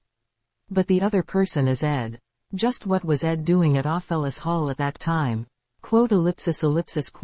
That's because Ed was the black curtain behind this whole incident. They always say that the criminal goes back to the scene of the crime. Seeing her make a ta-da sound effect with her mouth, acting as if she was proud of her deduction, made it clear that she was just a childlike idiot. Then wouldn't there be some sort of reason behind his actions? Wouldn't there need to be some sort of benefit for Ed for him to do such a thing? I'm going to figure that out. I'm going to go ask Ed himself. Identifying the culprit, then figuring out their motive and method, isn't the order usually the opposite? One method to find the answer is to take a look at it in the opposite direction, Ziggs. Cleo's gut feeling was lasting for more than just a day or two. Thus, Ziggs started to worry that Ed might get caught up in all that trouble soon. Well, Ziggs, you don't look all that suspicious, and you also don't know much about the situation, so I'll just let you go. Then are you going to go and call Ed to Trix Hall for further investigation? No. If he has time to prepare a bunch of excuses, he will just slip away like an eel. That's why I'm going to hit him from the side. That meant that Ziggs' plan to give Ed an early warning went down the drain. I don't know where he's gone off to live since leaving the dormitory, though. He's apparently been seen around the northern forest quite a bit. I'll head over there and question him myself. If you decided to take action, you needed to do it with momentum. That was Cleo's policy. She was busy writing out research proposals whenever there was time, checking over the next week's course materials, and reading over student suggestions. Because of that, she was constantly busy out of her mind, but once she was given a job, she wouldn't allow herself to do it half-heartedly. She was planning to search through the northern forest before the sun went down, but she ended up having to do more work than expected, so the forest had already become very dark. I guess I should have just come tomorrow. But other than the weekend, I don't have much free time. The atmosphere of the forest, which was gradually getting swallowed by the darkness, was as dreary as always. She couldn't see that far ahead of her, so searching wouldn't be all that effective. In the first place, Ed was unlikely to be walking around through the forest in the dark. Unless he was eating and sleeping out in the forest, what would be the point of going out in the middle of the night? She decided to just return when it was light out. It was at that moment, just as Cleo made up her mind and started to turn around, that she heard it. Swish, swish. At the sound of the grass moving over by the trail, Cleo held her breath as she quickly hid behind some nearby trees. She stuck her head out, wondering if it was perhaps a wild animal that was just walking through the forest, but it ended up being Ed. The fallen aristocrat, surrounded by rumors. On one side, he was holding the body of a bloody baby deer under his arm. And on his other shoulder, he was holding an unconscious human body. What is that? Huff, huff. Ed's breathing made it sound as if he was completely exhausted, resembling that of a wild animal. His eyes also seemed to shine in the dark. Cleo gasped in pure astonishment. She was sure that the person that boy was carrying on his shoulder was someone that even Professor Glass praised as a rare genius. Lucy Mariel. She seemed to have no intention of resisting while she was carried by that boy. She looked completely defeated. Lucy, that student is definitely Lucy. There was not a single person amongst the school's faculty that didn't know her name. Even the principal of the academy, Obel, who was comparable to the Archmage Glocht, who had helped found Sylvania, had to do his best when it came to dealing with Lucy. That was Lucy Mariel, a girl that was born with such an unfathomable amount of talent. Seeing such a girl subdued, being carried on his shoulder, Cleo stared blankly at them as they started to disappear into the forest. Cleo didn't even think about jumping out from where she was. She thought that she needed to dig a bit more into everything first. Also, as expected, her intuition wasn't wrong. I really may have been gifted with the talent of a detective. Even Professor Glass might be completely surprised by the piece of information that she intended to bring back. Cleo followed Ed's. Chapter 45. Anyone can be a professor. 3. Late at night, the northern forest's darkness wasn't kind to intruders. For those who called the forest their home, such as the wild animals that played around or Ed, who treated it like his front yard, it might be a familiar space. For Cleo, however, it was too foreign. Every time she accidentally stumbled or heard the occasional rustling sound from the grass, Cleo would be frightened to death. However, she continued to patiently follow Ed. Eventually, Ed's camp appeared at the end of the trail. No, the size of it was too large to be called a mere camp. At that point, you could even consider it a hideout. What the heck is all of this? Smoke was coming out of the cabin's chimney, which really helped complete its look. The campfire settled at the space in front of the cabin had a smoker, drying rack, workstation, toolbox, and other equipment laid out all around it. On the other side, there was a wooden shelter that looked quite durable. On the right side of the cabin there was a tree with a hammock made of netting hung on it, as well as piled up firewood stored in a simple storage space made of nails and plywood. There were also pieces of timber, cut to the appropriate size, leaning against the wall of the cabin. The smell of it all was reminiscent of normal daily life, too much to call it a hideout. Cleo was in utter shock as she hid behind a tree. Ed dropped off the baby deer's body near the campfire before he then roughly tossed Lucy into the wooden shelter. He then fixed her rolled-up skirt and threw a leather bag containing some jerky near her as he sat down near the fire, trimming some pieces of wood. Did she faint? No matter how lazy Lucy might be, there's no way that she would be sleeping in that kind of situation. Cleo didn't realize Lucy's true ability to sleep, even in such a situation. On the surface, it looked as if she had been knocked out, kidnapped, and then dragged to his hideout. He managed to defeat Lucy. Completely unconscious, Lucy was laying in the corner of the shelter, not moving an inch. "Ah, come to think of it, I have plans early tomorrow morning." Suddenly Ed started talking to himself with a soft voice. I have so much work to take care of. Still, I should go to bed early today for my health." Ed quickly muttered to himself as he finished what he was working on. Then he put out the fire. All that was left was burning embers in the darkness of the front of his cabin. Ed picked up pieces of cloth for a blanket and went into the cabin. A subtle flame lit up the window, where there still wasn't any glass. It wasn't hard to imagine Ed laying down inside the cabin near the fire. "I need to save Lucy." She didn't know the exact circumstance, but after witnessing her being taken away like that, she couldn't leave Lucy alone. No matter how you looked at it, Cleo was a member of the faculty. Practical combat magic wasn't her major, but a mere student would be no match for her. But she still couldn't let her guard down. It wouldn't make sense for someone who had a weak body like Cleo to try to physically attack Ed. Aside from that, she didn't know what kind of secret weapons he could be hiding that allowed him to defeat Lucy. It was best to approach the camp as carefully as possible, and quickly escape carrying the unconscious Lucy. You could tell just from her appearance that Lucy was light as a feather. Even without blatantly using magic power, Cleo should still be able to drag her out of the camp by herself. Cleo slowly approached the camp, swallowing hard and bending down. She was nervous, not knowing when the cabin door would open or when Ed would pop out.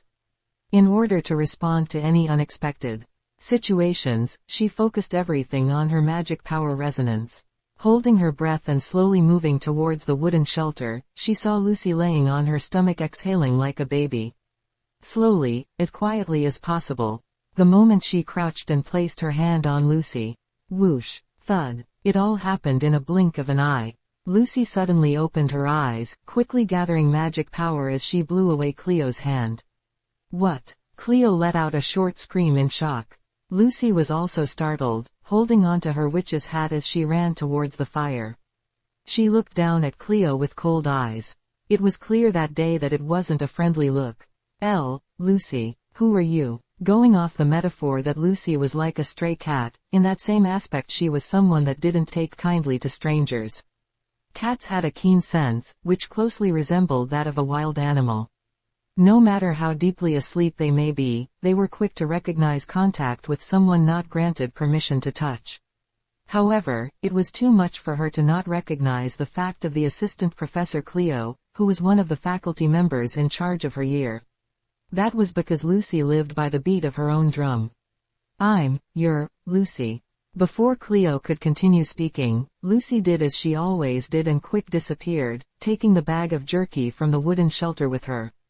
She was so quick that, by the time Cleo came to her senses, all that was left was a few stray leaves in the place where Lucy disappeared from.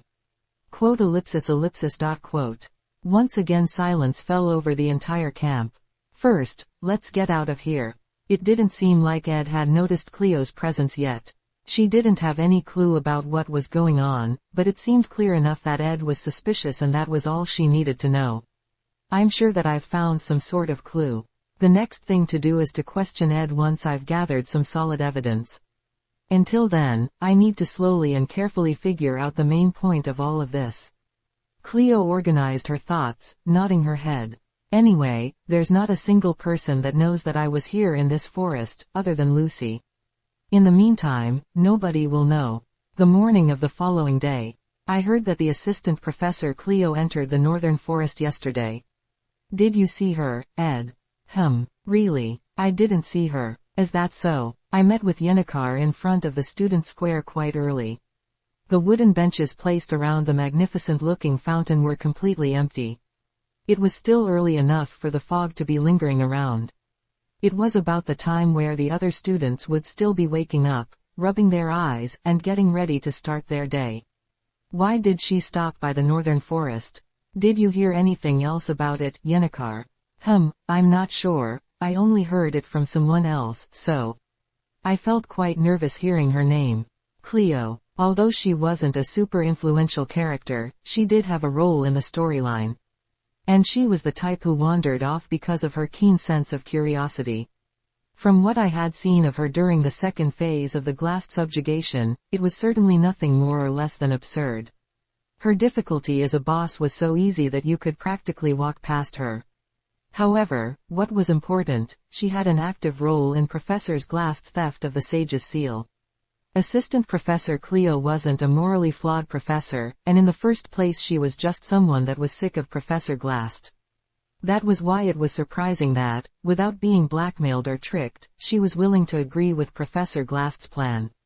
According to the original timeline, it was explained that she had just followed the instructions of her advisor, but that reasoning seemed too weak. Well, maybe the school just sent her to take care of some random job. I was just worried that she might have gone to bother you about living in the forest. In the first place, the forest is a bit too much for the school to manage on their own. It's pretty much always left unattended, so long as I don't do anything to stand out, I should be fine. Yeah, you're right. Yennecar smiled as she nodded her head. I'm sorry I called you out so early in the morning, Ed. Clara and Annis have been telling me to stop staying out so late at night. I've been getting back to Dex Hall past curfew recently, so I've gotten scolded quite a bit. I see. Well, the camp and Dex Hall are quite far away from each other. It must have been hard for you to keep visiting the forest. Why, Ed. Yennecar suddenly lowered her head in embarrassment, and her bangs started to cover her face as she spoke shyly. Why, how I visit you at the camp every day, can you keep it as a secret from others as much as possible? Do I have to? How should I say it? It's embarrassing for me to say this aloud, but I have a lot of friends. It was obvious she would be embarrassed to say that. Yennecar was the hope of the second years, and the top of her class. It must have been tiring for her to keep greeting every single person she met, one by one, as she walked around campus. Since it's your house and all, I would feel sorry for you if it started getting too crowded because of me. Hey, is that so? So, let's just keep it to ourselves, What's the point of having more people show up at your camp? Thinking about it, for someone like Yennecar, who was born with a deep sense of sincerity, all the people constantly looking at her must be burdensome. She was apologizing to me, but she actually just needed her own place to rest. I still don't think people view me all that highly here in school in the first place, so, it shouldn't be something that you need to worry about too much. But these days there are less bad rumors about you. Since you've just been quietly taking care of your own work, and since you did all sorts of other things to help people, too. Yennecar pulled the shawl around her shoulder as she stumbled over her words, coming back to her senses. Anyway, the main point. The reason we agreed to meet today. Oh, okay. Yennecar put her oak wand off to one side of the bench as she opened her hands. The magic power energy swirled around as small sparks burst from her hand. The burning flame slowly changed its shape, resembling a bat. It then flew from her hands, sitting on Yennecar's shoulder as it folded its wings and took a stance. This is the low-ranking fire spirit, Mug. Do you want to try focusing your magic power to communicate with him? Sure. I gently closed my eyes. A moment later, I opened them once more, looking at that fire bat. Soon enough, I started to hear a voice in my ear. Nice to meet you, young Master Ed. I am the low-ranking fire spirit, Mug. It has already been 4 years since I grew from being a mere fluid spirit. The previous people I made contracts with include young Master Rodin of Shneen, young Master Kuru of the Samal province, and it is now my honor to also be with Lady Yennecar. Quote ellipsis ellipsis quote. At last week's regular report meeting, we went over the election for young Master Ed's contract with a spirit. I passed the first round of screening, second and third round of interviews, and finally the fourth round of discussions with the other spirits. Thus, I have qualified to be the spirit that will make a contract with you. I am confident in the fact that I have the best efficiency when it comes to magic power in the Northern Forest, and I have the best communication skills amongst the other low-ranking spirits. After saying all of that, he lifted his head up 45 degrees to look at me, stiff as a rock and not moving a muscle. Just what kind of military training did he go through to act like that? Yennecar. What's wrong? I couldn't seriously ask Yennecar, who was grinning like an idiot, if he always acted like that. Yennecar was someone who knew a ridiculous number of spirits. That was why I asked her to introduce me to a decent spirit, one that I could make a contract with. I knew that I wasn't in a position to complain, but since you asked me to introduce you to a good spirit, I picked one of the spirits I previously made a contract with. He is also efficient when it comes to magic power. The process of picking them was, well, it was quite the process, but Taken took care of it all. Quote ellipsis ellipsis quote. Well, Taken said, he'd deal with it himself. It is an honor to be able to make a contract with you, young Master Ed. My heart is burning with passion. Well, my body is already on fire, but I promise to burn with even more determination to support you fully. Was it the second or third time I played Sylvania's failed swordmaster that I leveled up my spirit-type skills? Among the spirits I made a contract with that time, there was the water spirit Cleo and the wind spirit Pesci. Back then, I'm sure there wasn't this type of feeling though. Laughing together, exchanging jokes, giving each other support during battle, and manifesting them to fall asleep on top of their fur, it was definitely the feeling of having a close companion. Just give me the order. Ellipsis ellipsis. Well, I had nothing to say about the elite amongst the lower-ranking spirits. Magic skills details. Grade. Proficient magician. Specialized field. Elements. Common magic. Fast casting level 8. Mana sense level 8. Fire element magic. Ignite level 14. Wind element magic. Wind blade level 13. Intermediate magic can now be learned. Spirit type magic. Spiritual resonance level 12. Spiritual understanding level 12. Spirit manifestation level 1. Sense sharing level 1. Spirit slot. Lower ranking fire spirit mug. Resonance level 2. Spiritual efficiency, good. Innate skills. Blessing of fire fortune, temporary immunity to fire. Explosion, low-level explosion. Increased fire-type magic ability. New spirit slot, empty. Oh, it's warm. You can feel the heat, right? When you start to resonate with a spirit you are contracted with, even without manifesting them you can feel the physical or magic power of that spirit. If you resonate too strongly, you will start to get hot. So please make sure you control it well. It didn't take much time to complete the contract with Mug. With just a small magic circle, I was able to make a contract with the low-ranking spirit. Mug sat down on my shoulder, which ended up startling me because of the faint heat. Then if I control my level of resonance, the firepower will change, too. It's sort of strange to be calling it firepower, as that's more of a mechanical device. This is. Only then did I lift up Mug with a bright face. Ha ha ha. I'm embarrassed, young Master Ed. It was a portable stove. The long winter, he was something to stick onto my body that released warmth, whether I was inside or outside the cabin, a tool for survival. Something more important than I could put into words. Plus, he didn't even use any firewood. Of course, he instead ate away at my magic power. But due to my spiritual resonance, the mana efficiency of the spirit's flames compared to the amount of magic power I used to cast, ignite, was like heaven and earth. Spiritual resonance was the level of efficiency in terms of mana power when communicating with a spirit or manifesting them. The higher level your spiritual resonance was, the less magic power you needed to deal with stronger or more spirits. No matter how inherently cursed you were when it came to the amount of mana you could store, if your resonance was high you could deal with a wider range of different spirits. Due to its unique characteristic, mana efficiency was completely different from general magic. That was the greatest strength of elementalists. Of course, it wasn't like it didn't consume any magic power at all. You couldn't keep it running all day long like a boiler. But I could still use it when I was working outdoors in the frigid winter, or when I needed to stay inside the cabin before it was heated.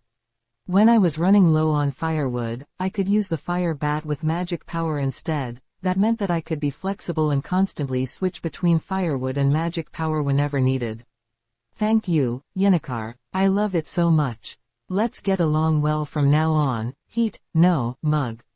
Ha ha ha ha ha. I don't know what to do with my body, seeing you act so happy.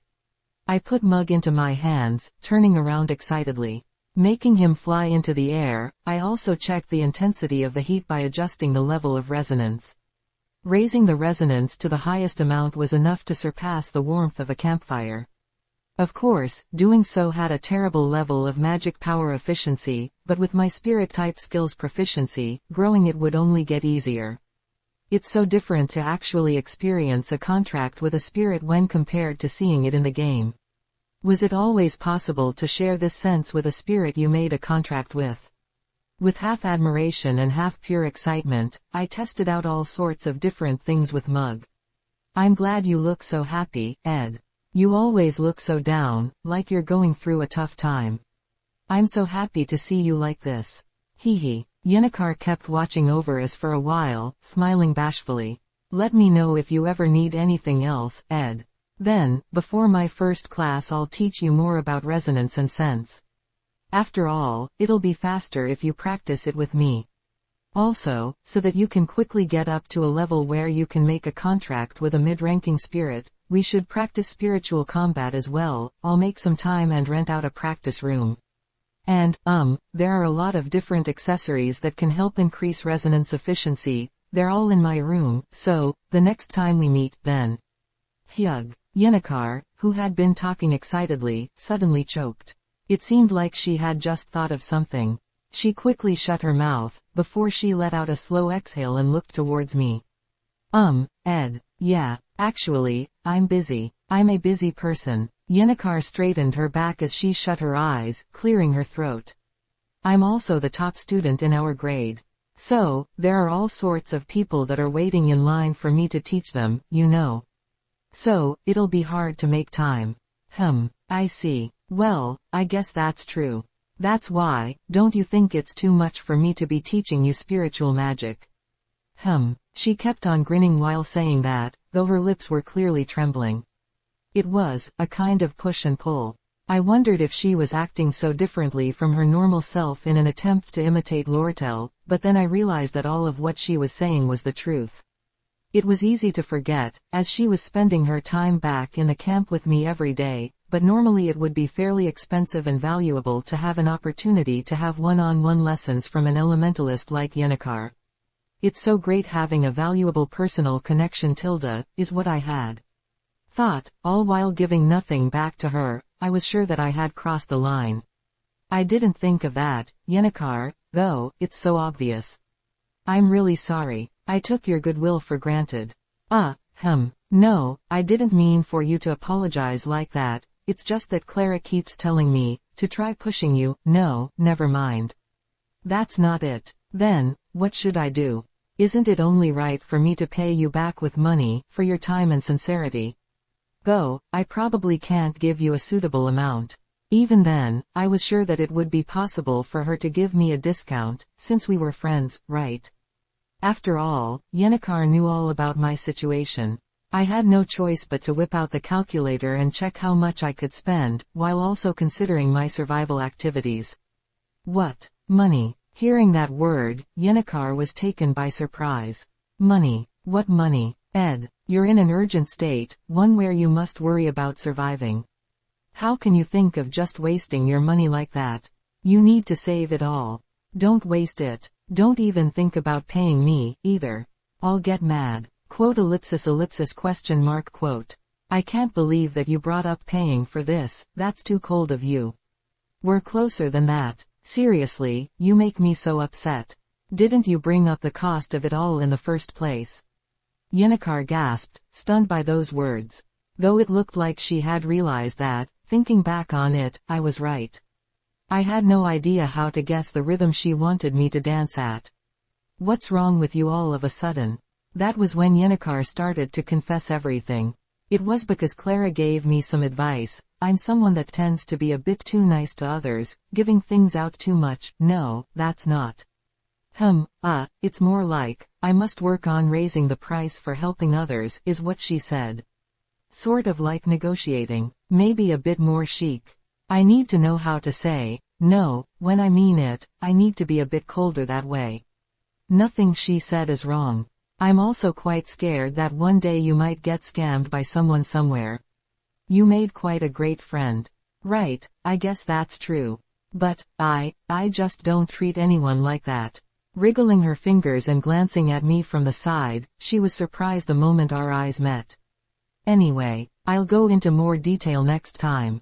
Next time, I'll see you at the combat practice room. I'll make the reservation, then let you know. I'll bring a nice accessory, too. Also, let me know if you need a resonance textbook to practice. Since I have morning class soon, I'll get going. Bye, Ed. See you later. And with that, she jumped off the bench and ran away. I didn't have time to say anything back to her, so I was left with no choice but to watch as Yennecar ran away.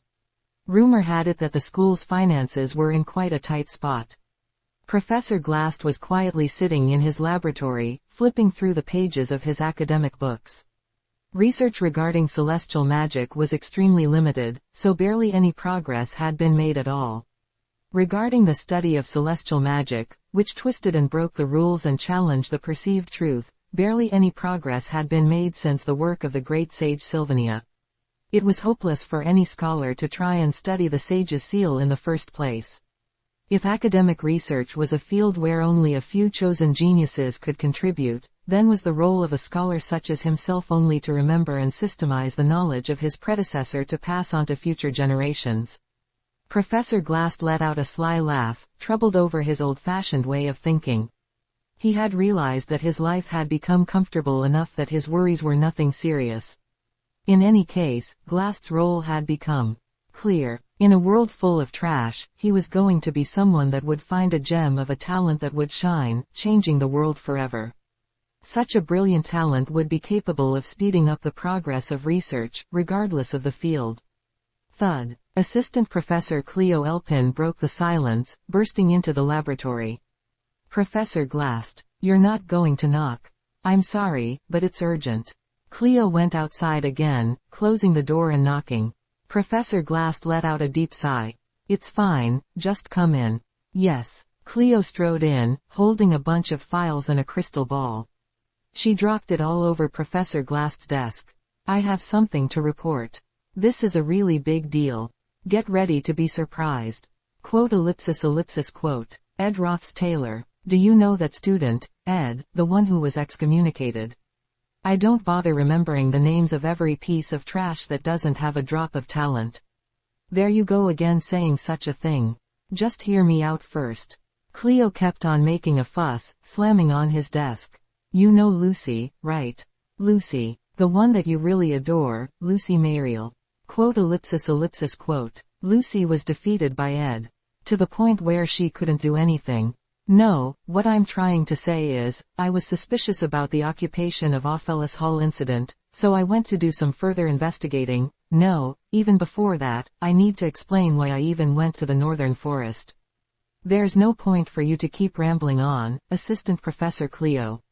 She had a lot of things that she wanted to say, but since she was so excited, she couldn't organize the story at all. Professor Glast let out a sigh, thinking that she must act the same way in front of her students. So, what I mean is, I went around and ended up using the thoughtography recording magic back on the first floor of Ophelis Hall. Thoughtography recording magic. Did you get permission from the school? Of course I didn't. I just went up to the department in charge of the magically engineered thoughtography equipment, made up an excuse, and I got my hands on it. Really, it's so great being a professor. They weren't even a bit suspicious of me when I did it. I couldn't even dream of doing this before I got my degree. Quote ellipsis quote. Photography recording magic was a reenacting magic that allowed you to replay what happened in the past at a certain location. As it was magic that dealt with time, it consumed a great deal of magic power unless you used knowledge from celestial magic theory, which didn't have much research on it. Most of it was created by archmages that could create magically engineered items. Though, the price of just one of those items would be equivalent to the price of a building. The price was quite expensive, and the method to use it is complicated, so permission from the school was needed to officially use it. However, Cleo used her authority as a teacher to exploit the equipment to her heart's content. It wasn't something that got worn out the more you used it. Though, it was a blatant abuse of power. Just get ready to write an apology. I already knew you would say that, so I filed it out in advance. Is that something to brag about? Even then, you'll take it into consideration with this. Here, take a look. Cleo filled the crystal ball with the photography record. The school's investigation department didn't even use photography recording magic at all during the investigation. I started to wonder why, but I guess that since the head maid Alice's confession was so clear, and the testimonies at the scene were all consistent, it just happened. In the first place, the photography recording magic doesn't record all that much. Cleo's mouth didn't stop moving as she pushed magic power into the crystal ball. Since it's a magically engineered piece of equipment that is complicated and difficult to set up and use, it would be too inefficient to set it up across Ophelis Hall.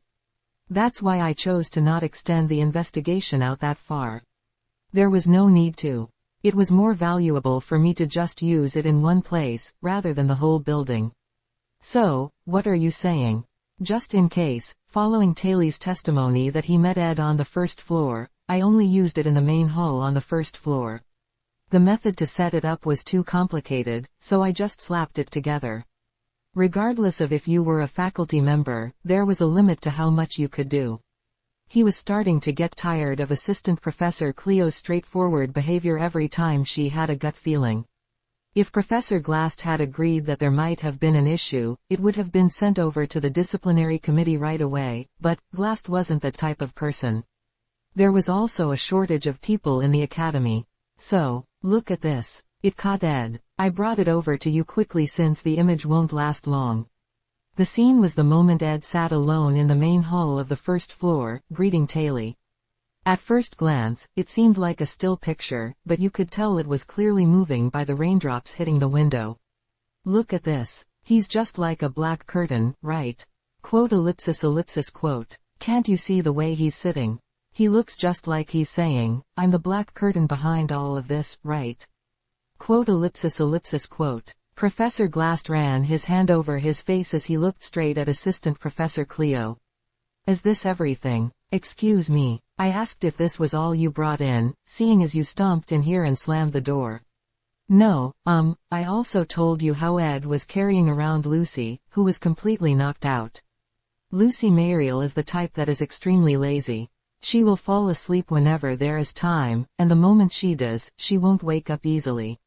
Are you sure he wasn't just moving her somewhere else while she was sleeping? Unfortunately for her, that was what actually happened. But when I approached her, she definitely had a big reaction. It isn't just you. That's Lucy's usual reaction when somebody touches her while she's sleeping. Ironically, you just ended up proving that she was, in fact, asleep. Not only that, but Ed also built some sort of hideout to live in up in the northern forest. And can you explain just what, exactly, that has to do with the occupation of Ophelis Hall? Professor Glast let out a deep sigh. Cleo, as I told you before, you tend to rely too heavily on your intuition, pushing ahead with things without enough thought. She had nothing else to say. Ed was certainly a suspicious student, but there was no physical evidence to speak of. Ed had already finished giving his testimony regarding the occupation. The file itself was a little sketchy, but given the circumstances it made enough sense. The reason Ed had visited Ophelis Hall was because he had a personal appointment with Yennecar. They had agreed to meet out in the rose garden in front of the building. Yennecar had also affirmed that fact.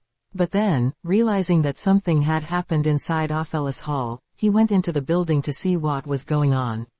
He later decided that the building was dangerous. Therefore, he had tried to block Taylor and his party from forcing their way into the building. Of course, Ed eventually ended up failing. He was just a respectable upperclassman that was trying to stop his underclassmen from entering such a dangerous place. Well, at least that's what the testimony said. Aside from Ed's strange behavior, there was nothing to prove his testimony false. Even though she might feel completely heartbroken about it all, that was a completely different matter. Think of the difference between your emotions and the physical evidence, Cleo. I apologize. In the end, completely speechless, Cleo lowered her head. Just bring your apology over. Yes. Her excitement was gone as she left the laboratory with a heavy sigh. Professor Glass sat back down, gathering all the files. Finally, when he grabbed the crystal ball that Cleo had brought, there was an image of Ed standing up. It looked as if he was in combat. Previously known as Ed Roth's Taylor, but now just Ed. Given that Professor Glass didn't remember much about him, it must have meant that he was someone born with little talent. The total amount of magic power he had seemed small, and the level of magic that he used wasn't all that high. He was someone that you could find anywhere. Someone without talent. Standing in the way of Taylor, Elvira, and Ayla, it was more reckless behavior rather than courageous. This was also all written down in the files. Ed had tried to stop Taylor and his party, but they had broken through in no time. That was just the way things were in the world. Nothing could be solved alone. Professor Glass was a professor that oversaw the magic department students. Though, he had also seen the students from the combat and alchemy department before. While he didn't have the authority to directly appraise any of those students, he had certainly identified a few talented individuals amongst them. Taylor, who was born to the way of the sword. Elvira, who was born with the natural insight to be an alchemist. Those two weren't people that just any normal person could stop. Considering that, Professor Glass continued to look into the crystal ball. He wanted to reaffirm the talents of both Taylor and Elvira. Glass was someone who liked to identify talents, much like a jeweler who appraised shiny gemstones to determine their value. Oh, Professor Glass continued to watch the battle between Ed and Taylor's party for a long while. Quote. After a while, Professor Glass held his chin as he got lost in thought. Stuck in such deep thoughts, he continued to stay still for a long time.